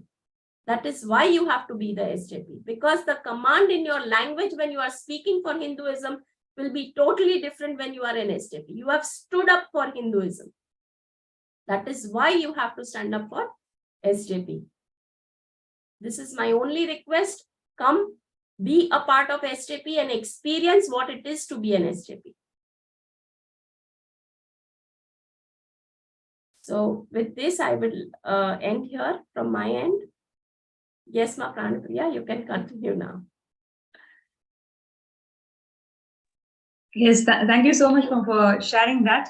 And like you beautifully shared, right, the clarity and the confidence and the purpose, higher vision for life, simply you'll start manifesting moment you say yes to the Sarvanya Pita. So I'm sure many of us have been thinking about it, and you don't know what are the next step, how to go about it. The intention is there, but I don't know how I'm going to manifest it. First thing is sign up and start your journey today. Take a small step, and everything starts with you saying yes to it. Actually, and in this panel already, a couple of them are SJPs, and many people. If you go and connect to each person, they would have amazing stories. Just as their journey of SJP itself is a beautiful thing to learn about. Like it's not like it happened in a day or anything, but rather how Swamiji works on each being to mold that being and become an SJP. It's a journey by itself. It's a spiritual journey by itself. So I invite all the participants and viewers to take a few minutes to start this journey. Only when you start this journey, you will see the immense support system that you have, the way Swamiji holds your being. Every single Sarvanya Pita Yajaman always says this. They just feel the intense presence of Swamiji. Whenever they want, he's just there. So this amount of strength that you can radiate is something phenomenal, which everybody has to manifest it. So I request everybody to sign up and take a step towards it. And this step that you're taking today will definitely be rewarding, and you're going to be part of the history, reminding all the participants about what Swamiji shared in Jayanti. Being the founding fathers of Kailasa is something which nobody can miss.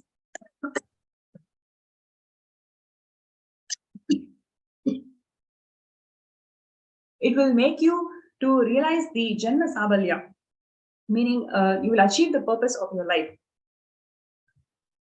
Actually, if I might add, Pranaya, being an active manifester of realities for yourself and supporting that of others makes us go a long way compared to passively sitting back and wondering if somebody else can, help.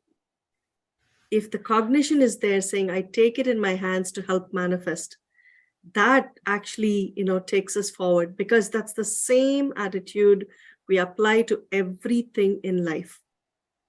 This is an opportunity for each and every one of us to take an active stance and to make things happen. To be guided by an avatar, to be guided by Swamiji is no small task. And he is here to support our, empowerment and support us through the journey to enlightenment. And it starts with our yes. It starts with us saying, what can I do to help? Where can I get started? The moment you have the cognition, just know that what needs to come your way, the cosmos is already sending your way. All you need to do is put yourself and allow the manifestation to happen. That's how beautiful the journey is, and that is how empowering it is to understand what is needed for this world. We are at a juncture in the world where we need every one of us to stand up and take an active stance. And this is our opportunity to do that. Supporting Kailasa and being there, is the most beautiful thing I think is going to happen for us this year. I feel we are not only supporting Kailasha. Ma, when we are contributing, we are supporting ourselves first. Because True. First thing is, we are getting out of the limited cognition that we can only do this much. The figures that are put, we feel are far beyond our reach. But the moment you start the journey, first thing will happen is the limited cognition drops. You have a new goal to achieve. And I tell you, you are actually not achieving the goal. The goal is happening on its own once the journey starts. Because see, if you think you can manifest that money, please be rest assured, this is Bhagwan's gift, that he is passing it through you and you are feeling you are giving it to him or to Mahakailasha. You think Bhagwan cannot manifest? If I call him a Bhagwan, he can manifest all that he wants. He does not need us to manifest anything. Please be very clear. It is just that he is allowing you to be the instrument to give the funds through your hands, to give you the opportunity to be the part and party of this Mahakailasha, to support and get your enlightenment. This is a mission only for you to be enlightened. He does not want to prove he is Paramhamsa Nithyananda. Here he is to prove that we all are Paramhamsa Nithyananda. So most important is, please be very clear, it is not that you can fund Kailasha or Mahakailasha. It is that you are given an opportunity to break your limited cognitions, to jump into this higher cognition. And imagine if you can create this well, or you feel you can create this well, imagine you can break so many other cognitions which are limited, because everything in our material life is related to wealth. So I feel this is a chance that he is giving us, that we should break our limited cognition and take the leap to be the SJP and celebration of this earth. It's a collective infrastructure, right? Because in society, this wherever we are, wherever people gather, there is an infrastructure, right? So there is a way, like a food lifestyle, clothing lifestyle, etc. Anywhere we go, even outside, where outside of Kailasa, there is infrastructure, whether it's public transport, whatever that infrastructure is. That infrastructure does not support the potential, the highest potential of humanity. Whereas Swamiji has given us the vision, the complete structure, the infrastructure that we can build collectively, not just for ourselves, but the future generations as well. Yes. Right? So the Yes. quality of life that we live, where we are empowered rather than exploited and kept in powerlessness. So we are anyways contributing towards the societal infrastructure, because we pay taxes, we pay to, we the clothing that we buy, we pay towards that, we pay towards the public transport, whatever. It's the infrastructure that is already built, the roads, etc. Right? So when you drive, you have to pay for road tax. Even if you have a television at home, you have to pay for that, etc., etc. So for everything there is payment, and that payment is building that infrastructure which is going to keep not only us but also all of the future generation in powerlessness. It does not have the intellect or intelligence to shift. So this infrastructure that Swamiji has given us the vision for, it is time for us to actually start contributing towards that, so that is built collectively, because it's for all of us together. So that's one thing I wanted to add, because the quality of living, the number of years that we're going to live on planet Earth, the quality of that living where we're really alive is much, much more higher than, the kind of, what is it, that kind of coma state that we normally, the deluded state that we are normally kept in because of the food we eat, because of the other content that we consume outside of Kailasa, that keeps us in that mediocre and less than mediocre life. Whereas the quality of living is far greater in the infrastructure that Swamiji has given us as a vision. Also, I would like to say, we all have read stories of inspiring stories of people who have made wealth, like the rich dad, poor dad, and the Reliance story of how from a cycle he was selling clothes to he has become a multi-billionaire tycoon. Stories are personalized, and we feel we should get inspired. But when Swamiji is giving us a much, much, much higher goal of inspiring, of creating a country which is going to go ahead for generations, that goal we do not want. And again, he is making all of us into a state of reliance, that from a cycle, he wants us all to become billionaires so that we can contribute for this country. He wants to break our limited cognitions. And this, I'm still telling you, SJP, to be an SJP is only your personal growth. That is my experience. And I promise you that when he holds your hand, the moment you take the decision to be an SJP, you will not be manifesting that. Wealth will get manifested through you. He makes you the reliance, everybody the reliance, but not to buy the huge gold cars and huge houses, but to build the Mahakailasha for the generations to come, where the ecosystem for Hinduism is going to be alive, where you, the way you talk, the way you walk, the way you live will be exhibited in our coming generations also, where they will be proud to wear the Rudraksh, where they will be proud to put on the Kumkum without feeling ashamed that they are Hindus. So if you want the future generations to live this ecosystem, we all have to stand up just with a commitment that yes, we will be the SJPs.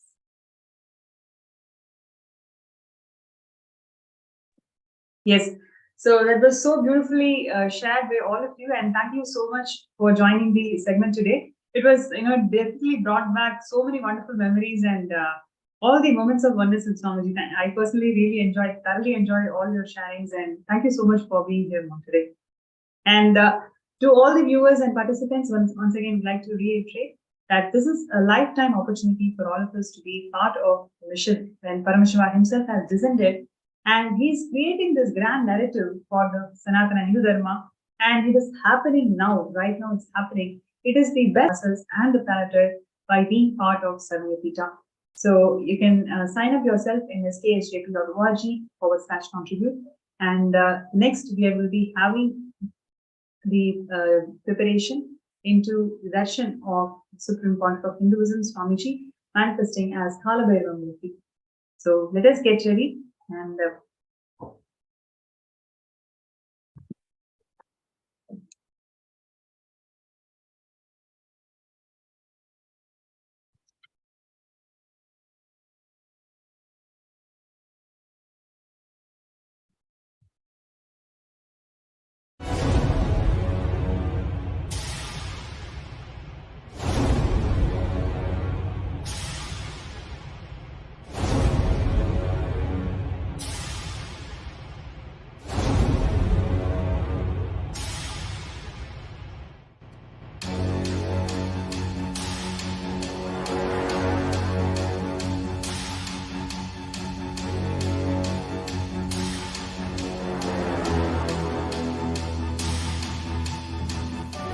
Understand, literally last 39 years from the age of 5, whatever Paramashiva manifested through teaching, speaking, writing, every way, condensing the whole thing and presenting it to you all as experientially in these 21 days through this Jnana Charya, Jnana Kriya, Jnana Yoga, Jnana Jnana is Mahaparamashivoham. Lifestyle for just Paramashiva. Rituals to be just Paramashiva. Yoga for just being Paramashiva. Jnana, just Paramashiva. This Mahaparamashivoham is like literally the ultimate journey in a most safest way.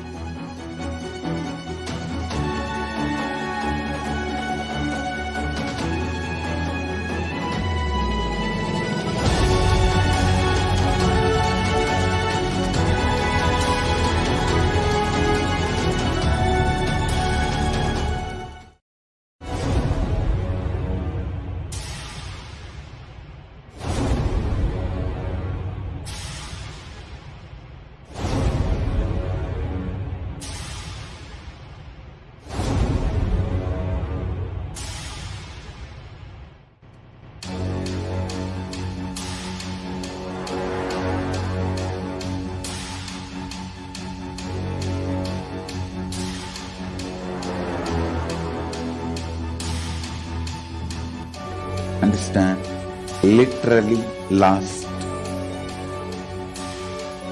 39 years from the age of 5, whatever Paramashiva manifested through teaching, speaking, writing, every way, condensing the whole thing and presenting it to you all as experientially in these 21 days through this Jnana Charya, Jnana Kriya, Jnana Yoga, Jnana Jnana is Mahaparamashivoham. Lifestyle for just Paramashiva. Rituals to be just Paramashiva. Yoga for just being Paramashiva. Jnana, just Paramashiva. This Mahaparamashivoham is like literally the ultimate journey in a most safest way.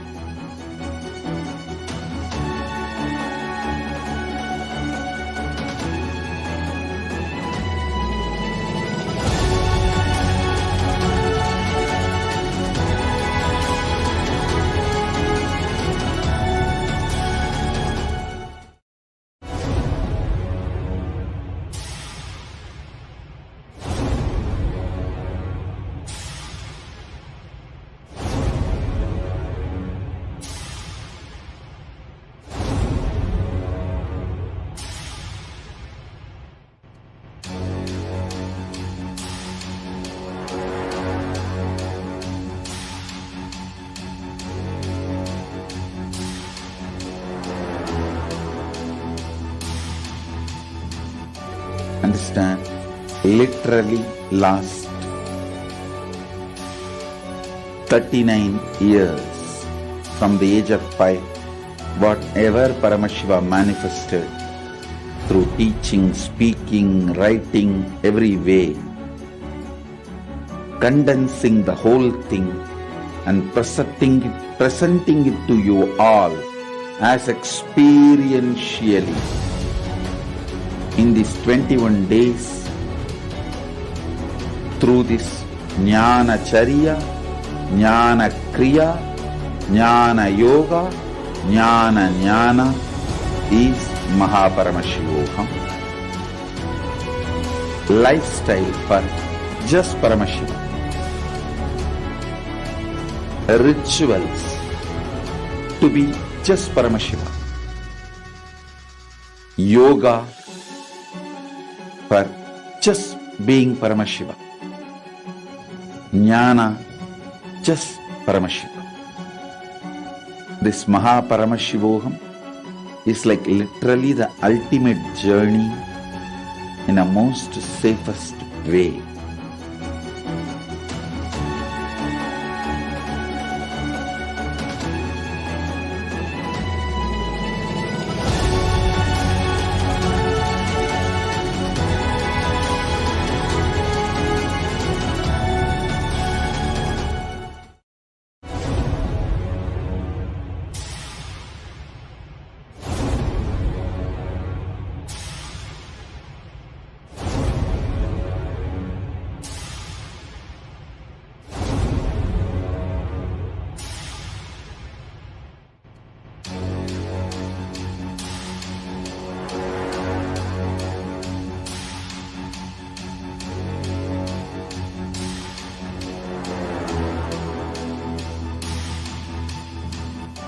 Understand?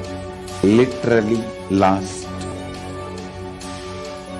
39 years from the age of 5, whatever Paramashiva manifested through teaching, speaking, writing, every way,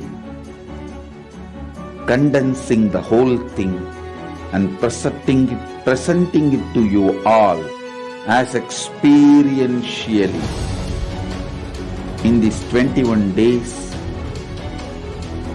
through this Jnana Charya, Jnana Kriya, Jnana Yoga, Jnana Jnana is Mahaparamashivoham.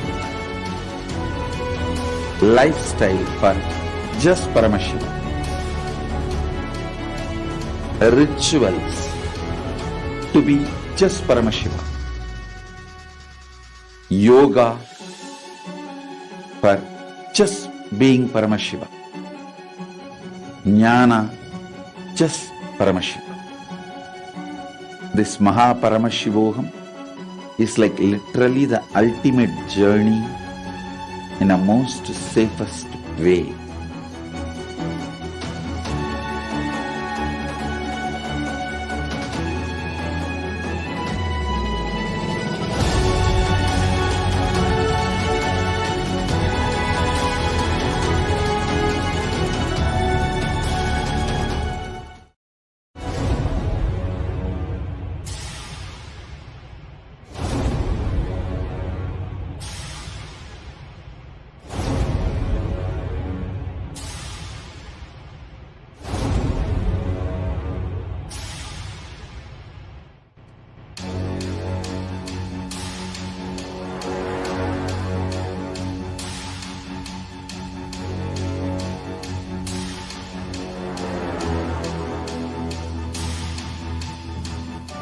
Understand? Literally last 39 years from the age of 5, whatever Paramashiva manifested through teaching, speaking, writing, every way, condensing the whole thing and presenting it to you all as experientially in these 21 days through this Jnana Charya, Jnana Kriya, Jnana Yoga, Jnana is Mahaparamashivoham. lifestyle for just Paramashivam, rituals to be just Paramashivam, yoga for just being Paramashivam, jnana just Paramashivam. This Paramashivoham is like literally the ultimate journey in a most safest way.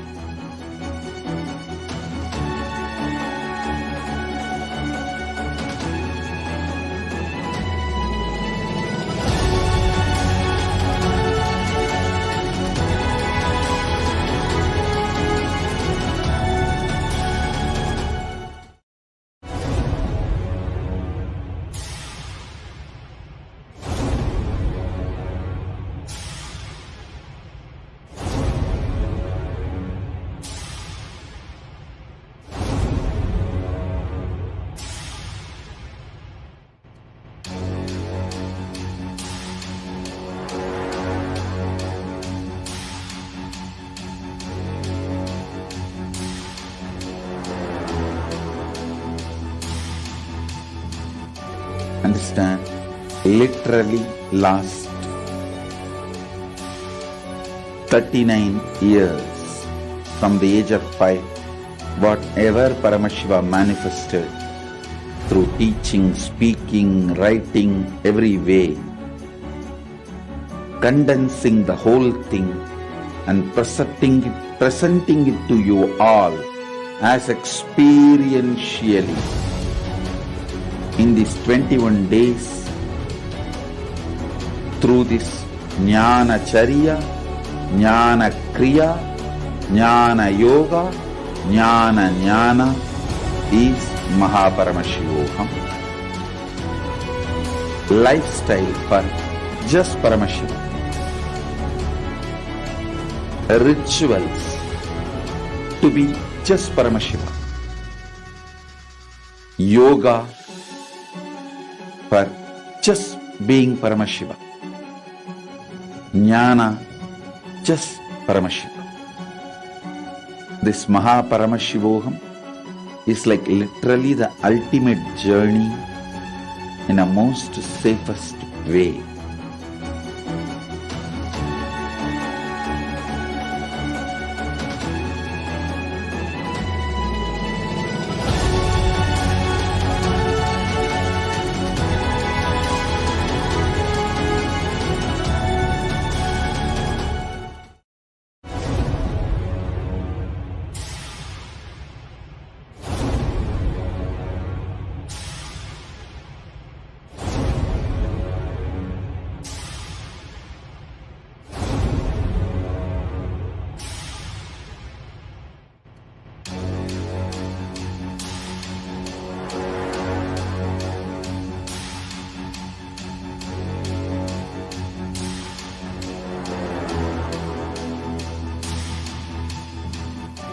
Understand, literally last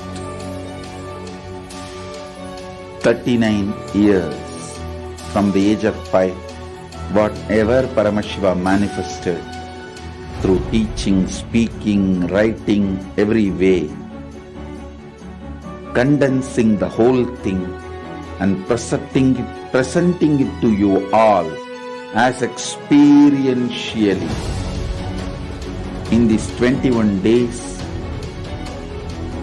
through this Jnana.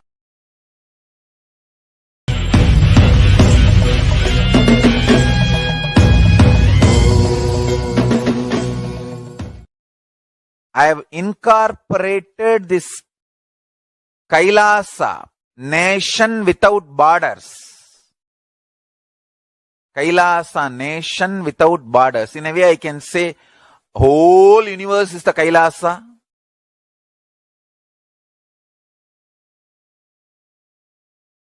Kailasa, nation without borders. I've incorporated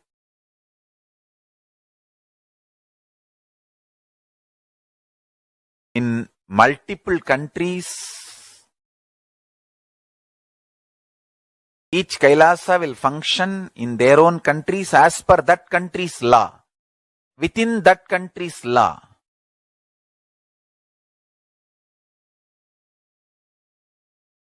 Understand? The Kailasa is revived to do contribution, uniting the nations for contribution. Hinduism, Veda Agamas have great things to contribute to the world.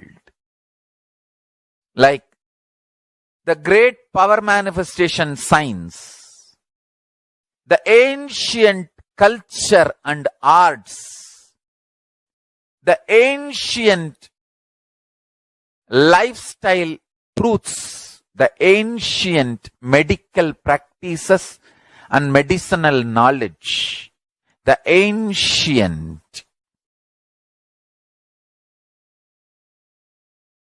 indigenous cultural heritage and jewelry, perfume, dance, music. In every level, Hinduism has so much to contribute. Veda Agamic traditions have so much to contribute. To share all this with the world, to contribute to the world. Hindus need to tell the world what they are contributing in every level. The brand of Hinduism itself is enriching and empowering and enlightening. Hinduism is all about enlightening the world. Empowering, enlightening, enriching the world. Contributing.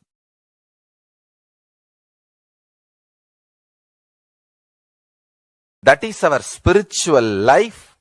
That is our spiritual strength. That is our spiritual core principle. O humanity,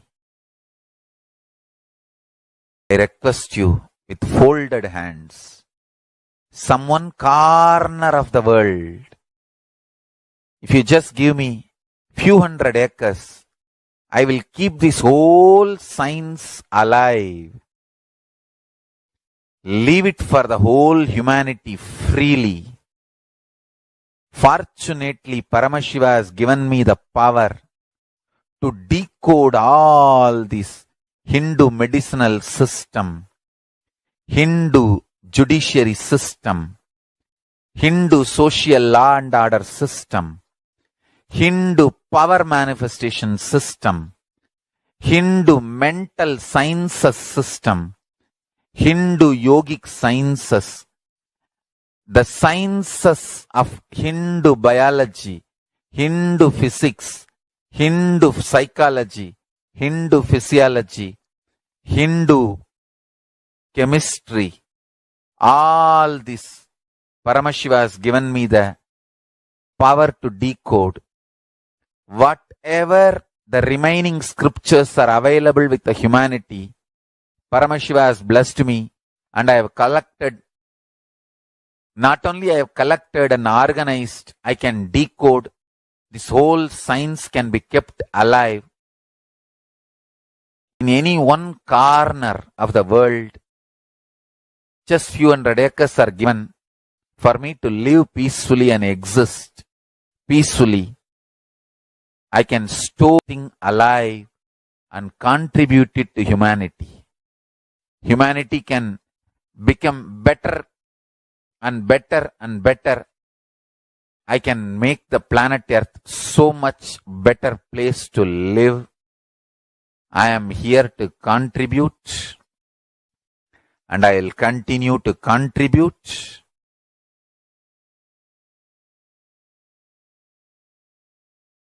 As long as I am allowed to live, I will contribute. I have collected all the remaining available scriptures, maybe 2 crore books. 2 crore means 20 million, I think, books on Hindu physics, Hindu chemistry, Hindu biology, Hindu physiology, Hindu psychology, Hindu law and order, Hindu social system, the power manifestation sciences of Hinduism, yogic sciences of Hinduism. I have collected, and Paramashiva has given me the blessings and power to decode. I have decoded and continuing to decode them. If the humanity, somebody is kind enough to give me few hundred acres in one corner of the world and let me live peacefully, I can keep all the scriptures there and go on sharing with the world, revealing these whole sciences to the world, and go on contributing. I don't need anything other than 1 cup of curd rice every day, that's all. A cup of curd rice per day, over. I can go on be giving this to the world. I can add to the world. I can make the world a better place to live. That's all I have to say.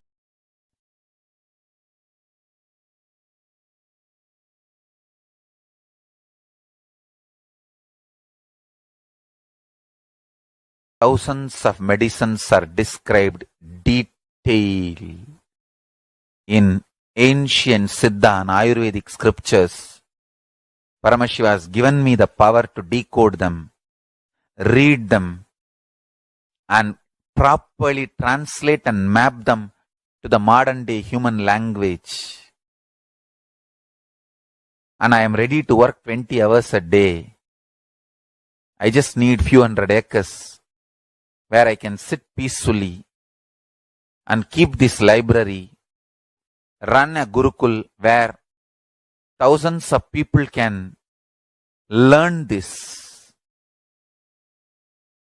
and share it with the world. Understand?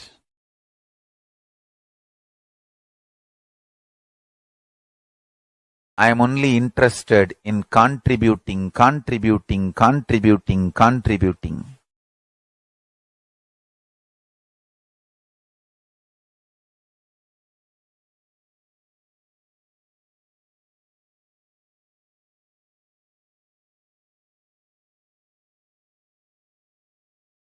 If we can decode all this, whole world can prosper from this knowledge. Whole world can enjoy from this knowledge.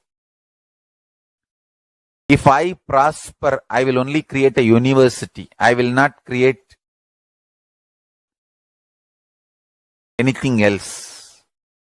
If the Hindus prosper, they will only create education institutions. Because Hinduism is all about giving, contributing. If I prosper, I'll create university, that's all. Kailasa is all about university, to decode the ancient sciences and share with the world. Understand? Every day I am sitting and going on decoding, writing notes on my books and writing details on my books. Whether it is making human beings manifest powers, and I have also now started downloading and decoding the science of making animals manifest powers. Whether making people manifest powers or healing,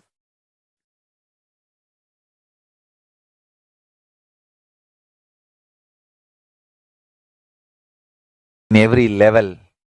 Life is all about contribution, contribution, contribution.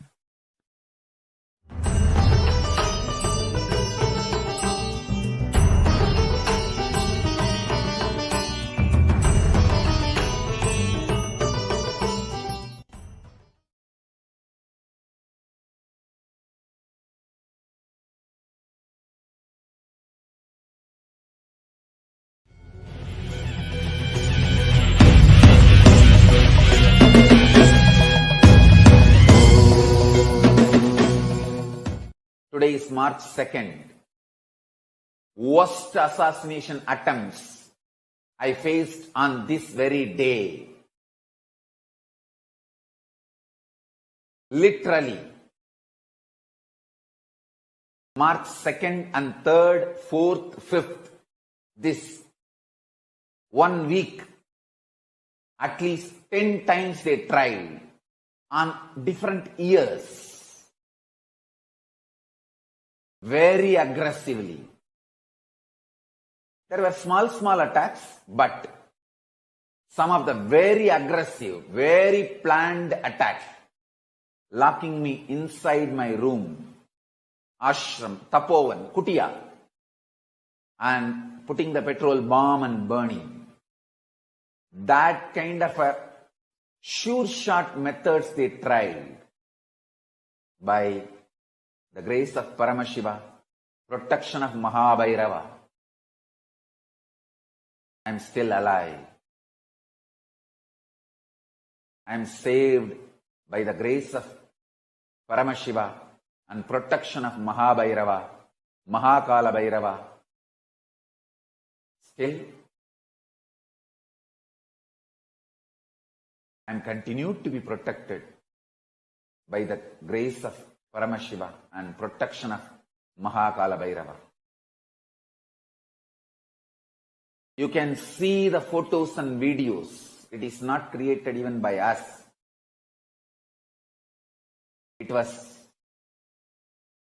done a live reality show by national news channels of India.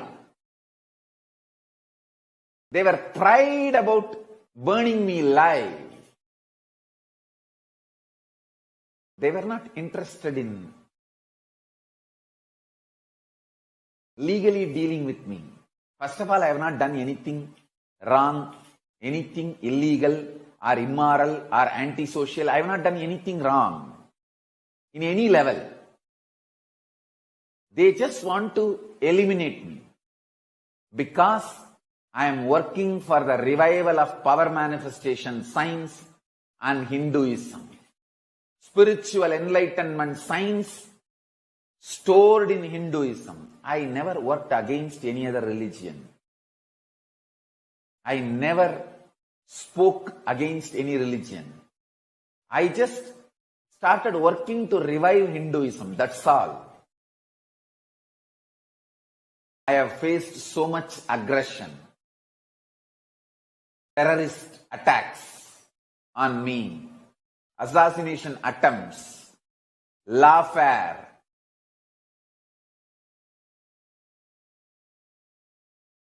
hate speech, every level.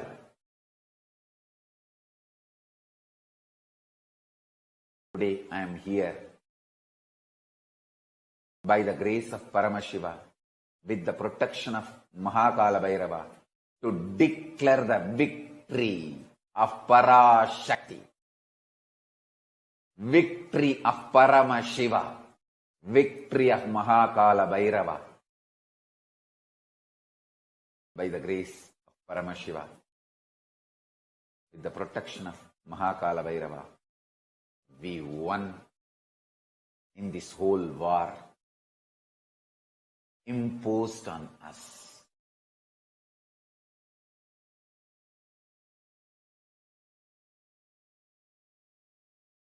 Understand?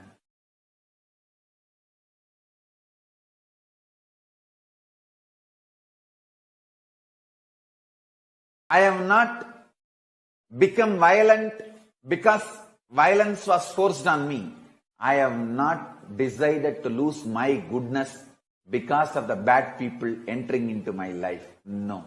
I said very clearly, I will continue to retain my goodness. I will only tell the whole world what all has been done to me and Sri Kailasa. Understand? This Kailasa, revival of enlightenment civilization, is not started 2 years before or 3 years before. It is hereditary, handed over to me by my gurus. I have started actively doing it. That is why I have been attacked. I have started actively doing it. I have started legally doing it. I have started doing it in a foolproof way. I have started telling the world the persecution Hindus are going through. I have started telling the world the non-violent tradition of Hindus. Because of non-violent tradition, how they are being tortured, killed, attacked. Hate speech is done against them, and they also withdrew from life and got into inactivism, helplessness, did not reach out to the world to tell the right narrative, the truths, facts.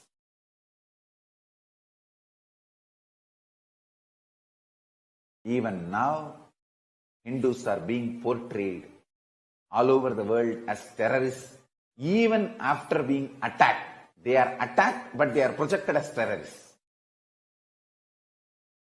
They are killed, but they are projected as aggressors. Because we did not tell the world, in the name of non-violence and tyaga, we became inactive.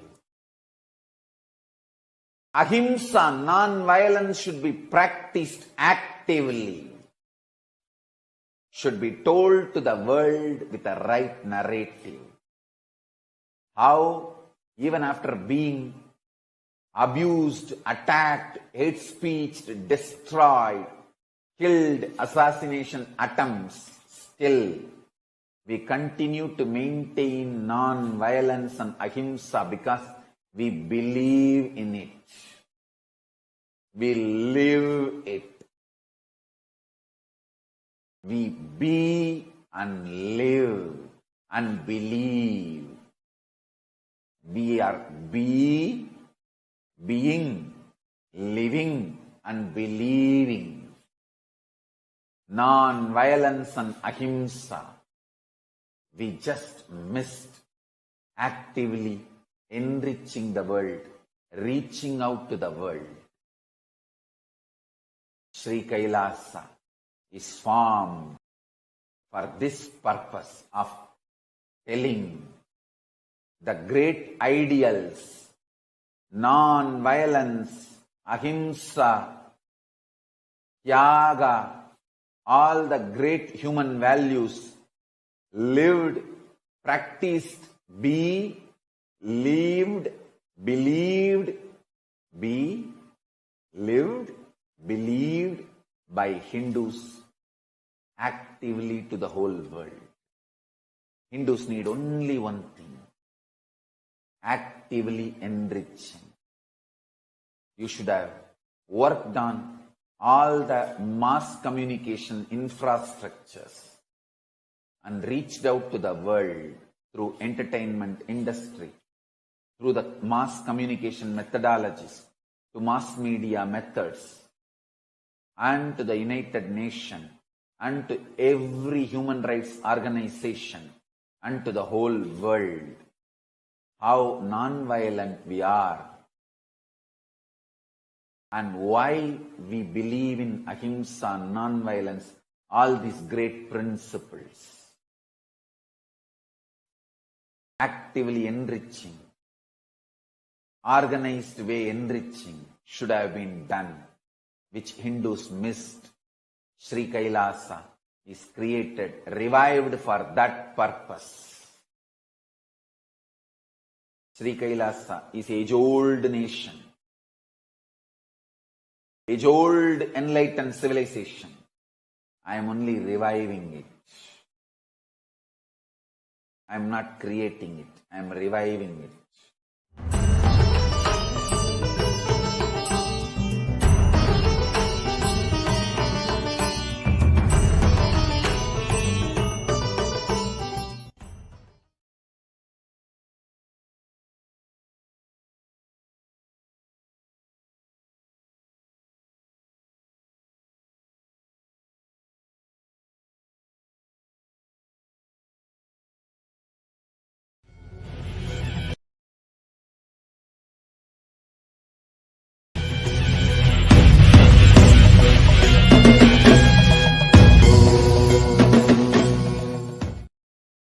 I have incorporated this nation without borders.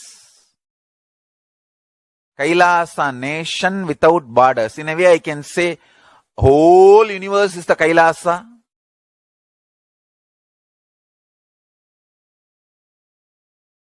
Kailasa, nation without borders. I have incorporated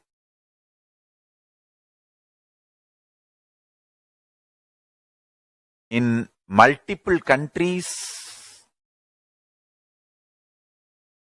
Each Kailasa will function in their own countries as per that country's law, within that country's law.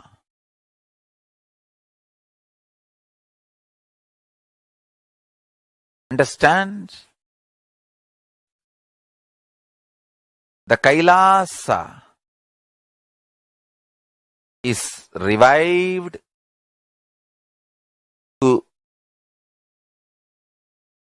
do contribution, uniting the nations for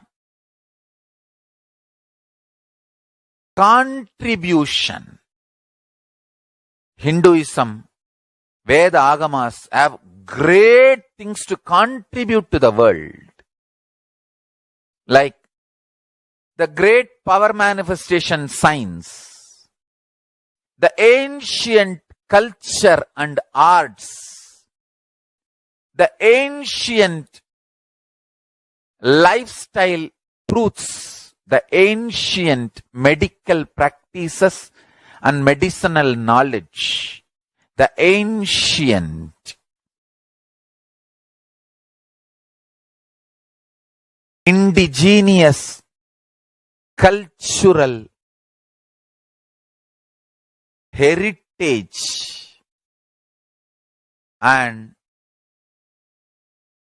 jewelry, perfume, dance, music. In every level, Hinduism has so much to contribute. Veda Agamic traditions have so much to contribute. To share all this with the world, to contribute to the world.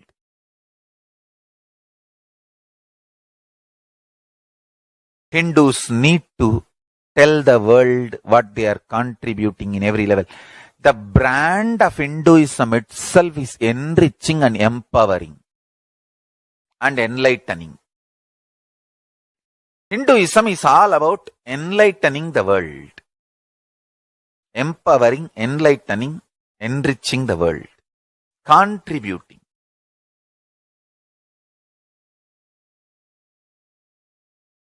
That is our spiritual life. That is our spiritual core principle. O humanity, I request you with folded hands, some one corner of the world, if you just give me few hundred acres, I will keep this whole science alive. Leave it for the whole humanity freely. Fortunately, Paramashiva has given me the power to decode all these Hindu medicinal system, Hindu judiciary system, Hindu social law and order system, Hindu power manifestation system, Hindu mental sciences system, Hindu yogic sciences, the sciences of Hindu biology, Hindu physics, Hindu psychology, Hindu physiology, Hindu chemistry, all this Paramashiva has given me the power to decode. Whatever the remaining scriptures are available with the humanity, Paramashiva has blessed me, and I have collected, not only I have collected and organized, I can decode. This whole science can be kept alive in any one corner of the world. Just few hundred acres are given for me to live peacefully and exist peacefully. I can store this whole thing alive and contribute it to humanity. Humanity can become better and better and better. I can make the planet Earth so much better place to live. I am here to contribute, and I will continue to contribute.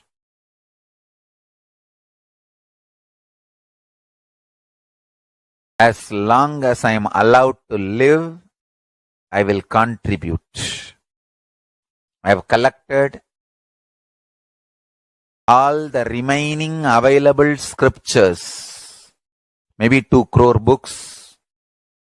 2 crore means 20 million, I think, books on Hindu physics, Hindu chemistry, Hindu biology, Hindu physiology, Hindu psychology, Hindu law and order, Hindu social system, the power manifestation sciences of Hinduism, yogic sciences of Hinduism.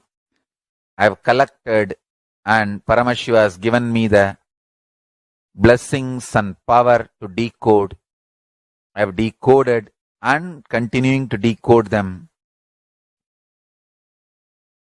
If the humanity, somebody is kind enough to give me few hundred acres in one corner of the world and let me live peacefully, I can keep all these scriptures there and go on sharing with the world, revealing this whole sciences to the world, and go on contributing.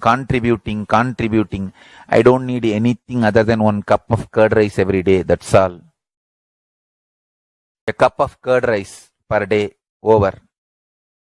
I can go on be giving this to the world. I can add to the world. I can make the world better place to live. That's all I have to say.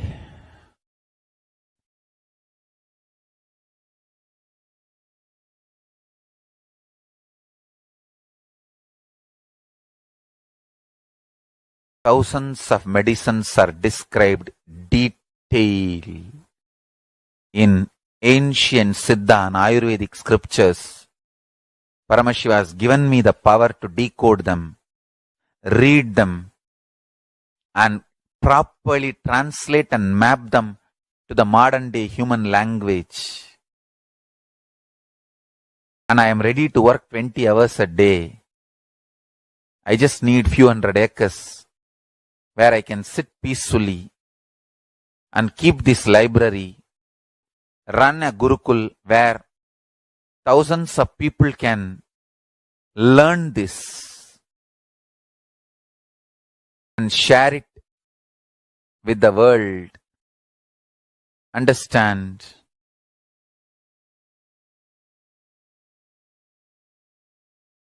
I am only interested in contributing.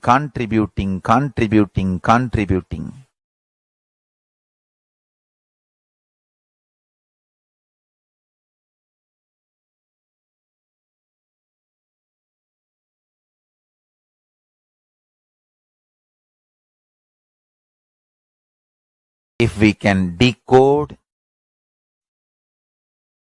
all this great knowledge, whole world can prosper from this knowledge.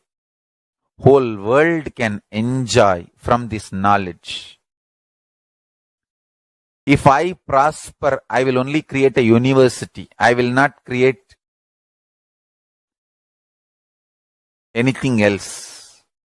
If the Hindus prosper, they will only create education institutions. Because Hinduism is all about giving, contributing. I'll create university, that's all. Kailasa is all about university to decode the ancient sciences and share with the world. Understand? Every day I am sitting and going on decoding, writing notes on my books and writing details on my books. Whether it is making human beings manifest powers, and I have also now started downloading and decoding the science of making animals manifest powers. Whether making people manifest powers or healing,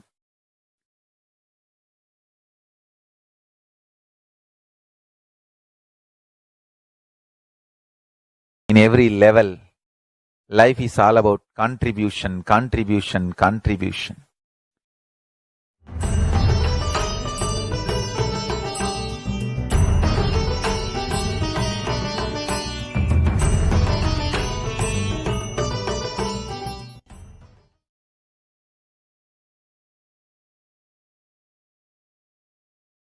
Many people asked me, Swamiji, why did you leave such a huge empire you built in India and sitting somewhere in one corner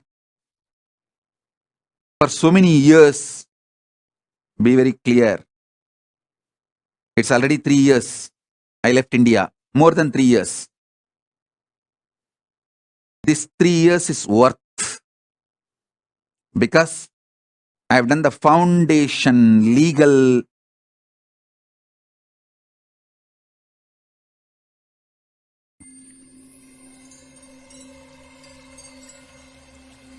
I welcome you all with my love and respect. Let you all open all your 3 eyes. Om Nithyananda Paramashivam.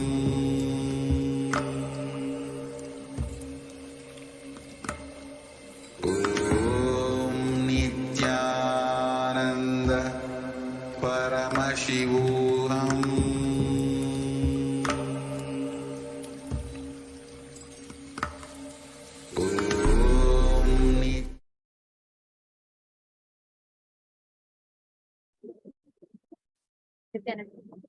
All the participants that are there sitting with us. We had a very, very beautiful sharing from the House of Representatives who came and shared their personal eyewitness testimonials of how they enjoyed the Kumbh Mela. And we all listened to Swamiji, how this revival of Kailasa nation, revival of Hinduism is Swamiji's wish right from the time of his descent onto planet Earth. And how despite all the persecution, we all saw how the attacks happened on Swamiji and how persistently Swami give us this nation called Kailasa so that all of us Hindus can experience Hinduism. All the participants that are watching us, all the viewers that are watching us on Facebook Live and on various other social media platforms, on YouTube, etc. I request all of you to share with us. Let us know how many of you want to be a part of Kailas, this great grand happening. And if you want to, you all can sign up to skljp.org/contribute.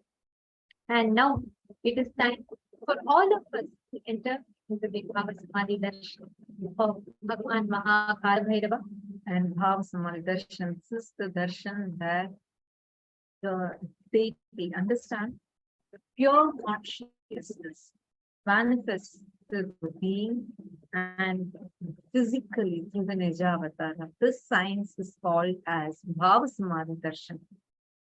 This is a science unique to Hinduism, and it's an extremely rare science that Swamiji has revived. And we have been experiencing the Bhava Samadhi Darshan, the various forms, various different deities, various different dimensions of Paramashivam.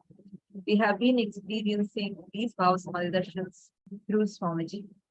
And so many, literally almost 100% of participants, whoever participates in these Bhava Samadhi Darshans, have been experiencing phenomenal transformations, life transforming experiences of Kundalini awakening and awakening of the third eye and manifesting extraordinary powers of Paramashiva.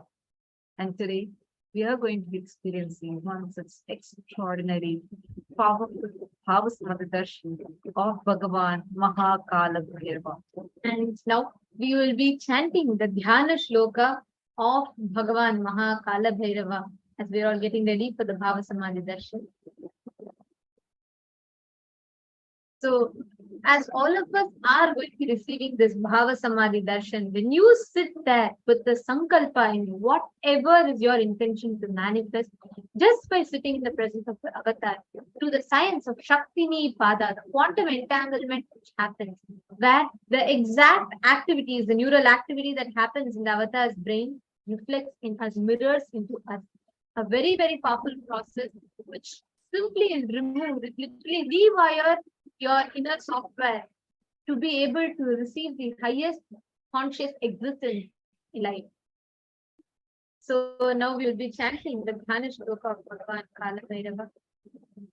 Shulam Damarukam Chaiva Shankham Chakram Gadadharam Khadgam Patram Cha Khatwakam Pasham Kushadharam Tata Dashabahum Trinetram Cha Sarparajopavitinam Digambaram Kumaram Cha Vanavahana Samyutam Damshtakarala Vadanam Mastaishwaryam Phaladam Chandika Shakti Sahitam Dhyayet Samhara Bhairavam.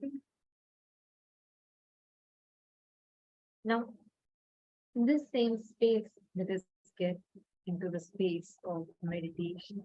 Please sit with your head, neck and spine in a straight line. Close your eyes and start chanting the Mahavakya. Om Nithyananda Paramashivam. Continuously chant the Mahavakya and be in a deep, blissful awareness. Please have your eyes closed. Inhale and exhale deeply and slowly. And now, in space, prepare your inner space with immense gratitude and get ready to receive the darshan of Bhagavan Mahakala Bhairava.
I welcome you all with my love and respect.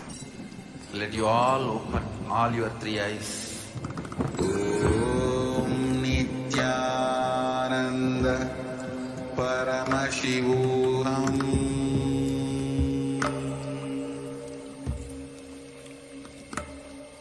Om Nithyananda Paramashivam.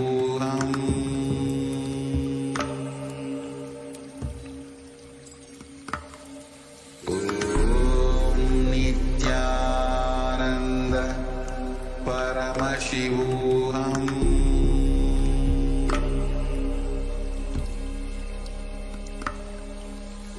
Om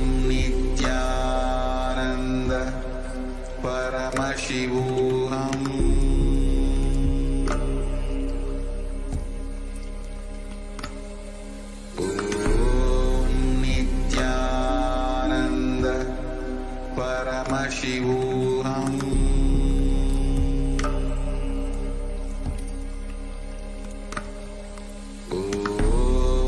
Nithyananda Paramashivam. Paramashivam.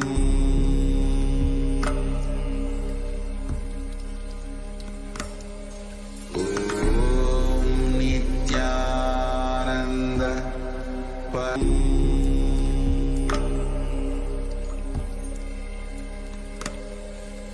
Om Nithyananda Paramashivam.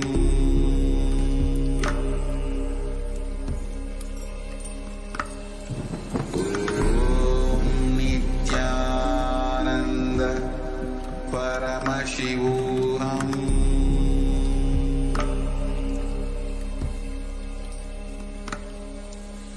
Om Nithyananda Paramashivam. Om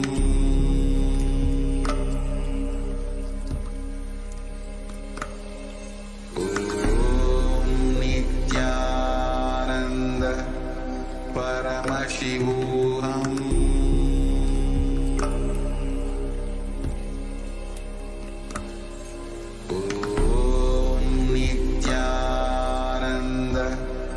Paramashivam.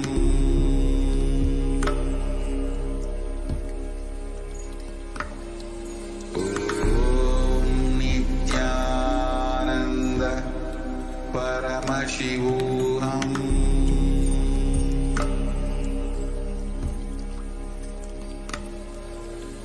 Om Nithyananda Paramashivam.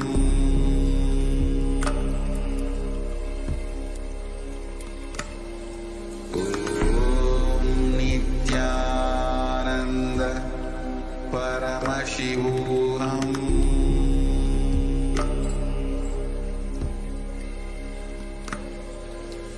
Om Nithyananda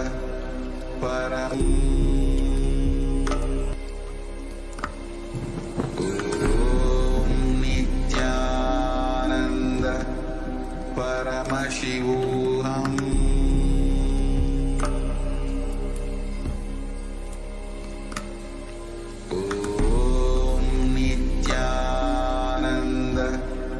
Paramashivam.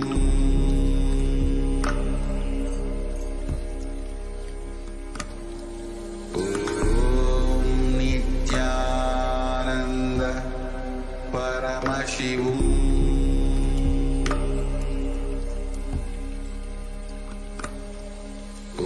Om Nithyananda Paramashivam.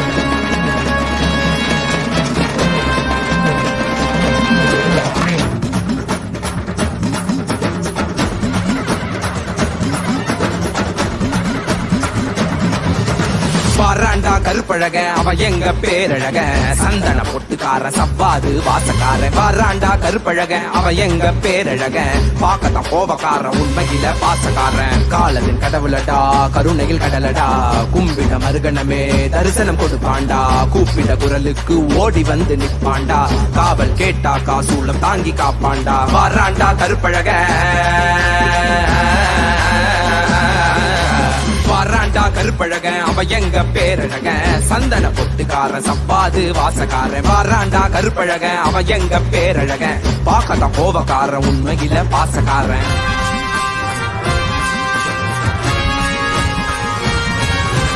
ஏழுகால பூஜைகடா செய்யும் பாக்கியம் கிடைச்சதடா கற்று வச்ச மந்திரமும் கண்ண கண்டது மறந்ததடா ஏழுகால பூஜைகடா செய்யும் பாக்கியம் கிடைச்சதடா கற்று வச்ச மந்திரமும் கண்ண கண்டது மறந்ததடா பாலபிஷேகம் செய்திடவே பாவ மோஷம் கிட்டியதடா கோபக்கார கண்ணத்துக்கு சந்தனத்த புசுங்கடா அழகின் அம்சமடா என் மீச மாமனடா வாராண்டா வாராண்டா அவ கண்ண உருட்டிக்கிட்டே வாராண்டா வாராண்டா அவ மீச முருகிக்கிட்டே வாராண்டா வாராண்டா அவ நெஞ்ச நிமிட்டிக்கிட்டே வாராண்டா வாராண்டா அவ சூழோ எழுதிக்கிட்டே வாராண்டா கருப்பழக அவ எங்க பேரழக சந்தன பொட்டுக்கார சப்பாது வாசக்கார வராண்டா கருப்பழக அவ எங்க பேரழக பாக்கத்தா கோபக்கார உண்மையில பாசக்கார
மக்களை எல்லாம் மகா பரமசிவ நிலைய உணர வைக்க அந்த 18ஆம் படி கருப்பு பாம்பு காட்டுக்குள்ள காலபைரவனா குடிபுகுந்து கலிகால பூமிய கைலாயமா மாத்த வந்திருக்கோம்.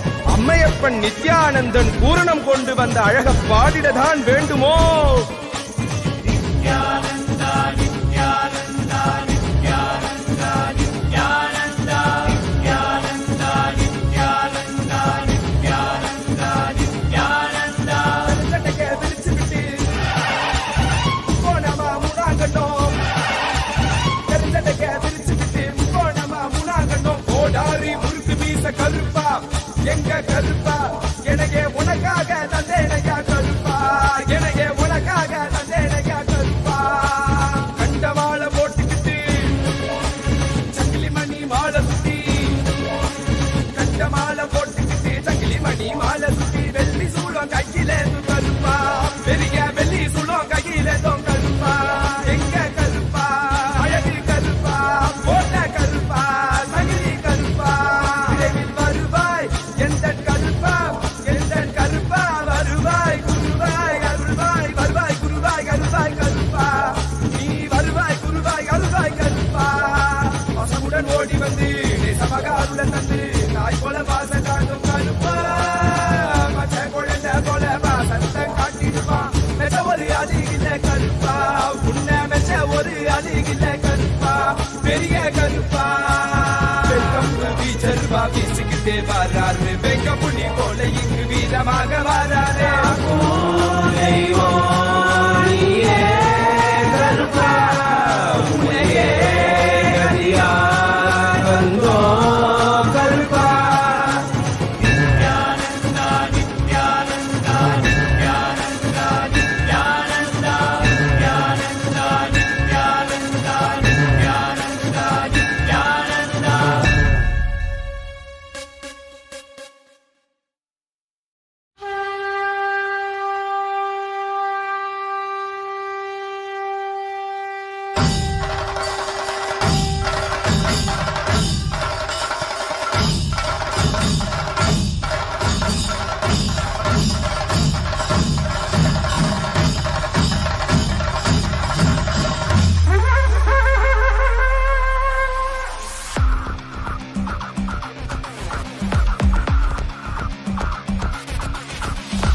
देवराजसेव्यमान पावनाम्बि पङ्कजम् व्यालयज्ञसूत्रमिन्दुशेखरम् कृपाकरम् नारदादियोगिवृन्दवन्दितम् दिगम्बरम् काशिकापुरादिनाथ कालभैरवम् भजे. देवराजसेव्यमान पावनाम्बि पङ्कजम् व्यालयज्ञसूत्रमिन्दुशेखरम् कृपाकरम् नारदादियोगिवृन्दवन्दितम् दिगम्बरम् काशिकापुरादिनाथ कालभैरवम् भजे.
विशालकीर्तिदायकं काशीवासलोकपुण्यपापशोधकं विभुं नीतिमार्गकोविदं पुरातनं जगत्पतिं काशिकापुरादिनाथ कालभैरवं भजे कालभैरवाष्टकं पठन्ति ये मनोहरं ज्ञानमुक्तिसाधनं विचित्रपुण्यवर्धनं कोपदापनाशनं हे प्रयान्ति कालभैरवां सन्निधिं ध्रुवम् काशिकापुरादिनाथ कालभैरवं भजे काशिकापुरादिनाथ कालभैरवं भजे काशिकापुरादिनाथ कालभैरवं भजे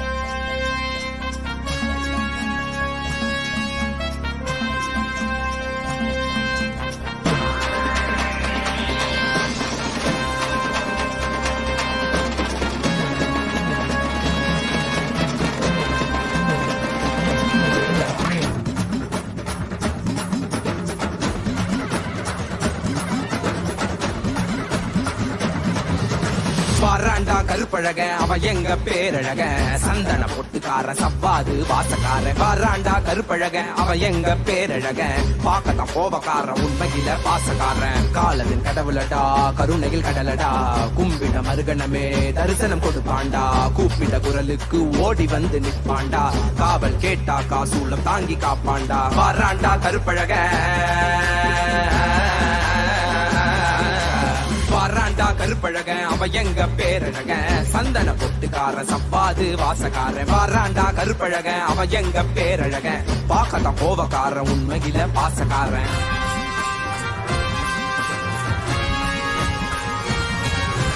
ஏழுகால பூஜைகடா செய்யு பாக்கியம் கிடைச்சதடா கற்று வச்ச மந்திரமும் கண்ண கண்டது மறந்ததடா ஏழு கால பூஜைகடா செய்யும் பாக்கியம் கிடைச்சதடா கற்று வச்ச மந்திரமும் கண்ண கண்டது மறந்ததடா பாலபிஷேகம் செய்திடவே பாவ மோட்சம் கிட்டியதடா கோவக்கார கண்ணத்துக்கு சந்தனத்தை புசுங்கடா அழகின் அம்சமடா என் மீச மாமனடா பாராண்டா பாராண்டா அவ கண்ண உருட்டிக்கிட்டு பாராண்டா பாராண்டா அவ மீச முறுக்கிக்கிட்டு பாராண்டா பாராண்டா அவ நெஞ்ச நிமித்திக்கிட்டு பாராண்டா பாராண்டா அவ சூழோ எழுதிக்கிட்டு பாராண்டா கருப்பழக அவ எங்க பேரழக சந்தன பொட்டுக்கார சவ்வாது வாசக்கார பாராண்டா கருப்பழக அவ எங்க பேரழக பாக்கத கோபக்கார உண்மையில பாசக்கார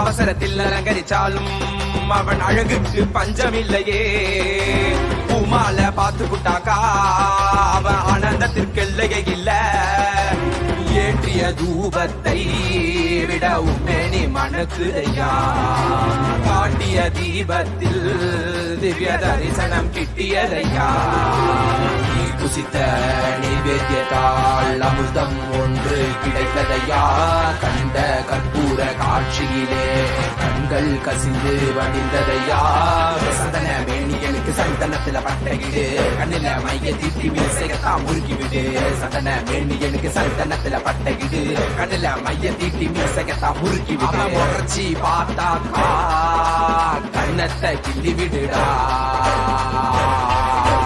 பாராண்டா கருப்பழக அப்ப எங்க பேரழக சந்தன பொட்டுக்கார சவ்வாது வாசக்கார பாராண்டா கருப்பழக அவ எங்க பேரழக பாக்கற கோபக்கார உண்மையில பாசக்காரன்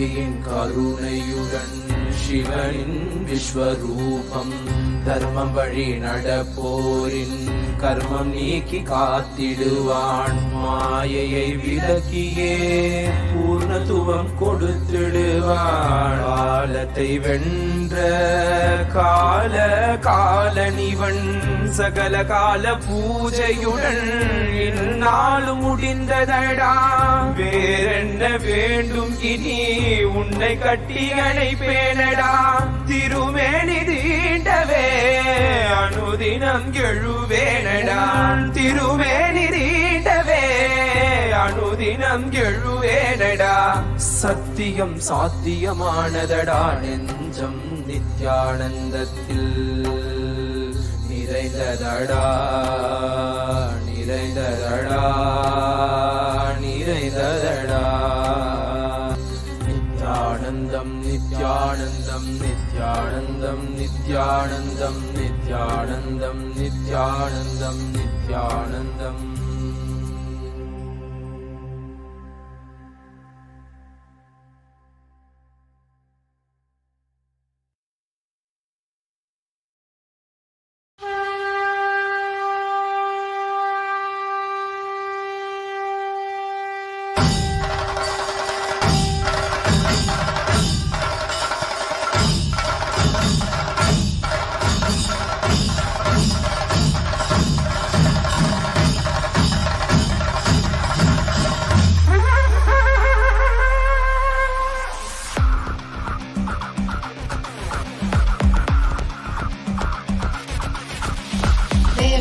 सेव्यमान पावनामृपङ्गजं व्यालयज्ञसूत्रमिन्दुशेखरं कृपाकरं नारदादियोगिवृन्दवन्दितं दिगम्बरं काशिकापुरादिनाथ कालभैरवं भजे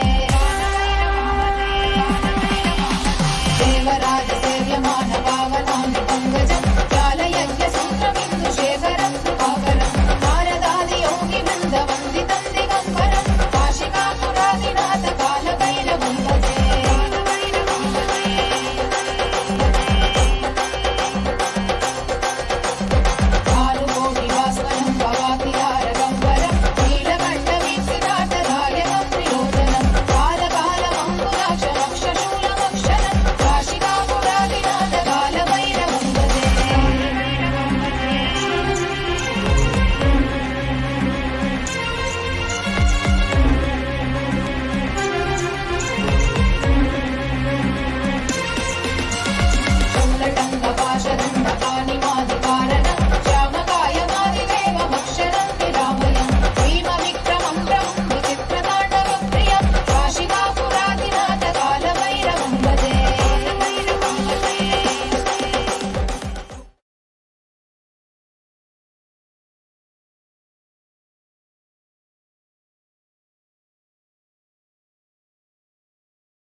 It is such a powerful darshan of Bhagavan Mahakala Bhairava.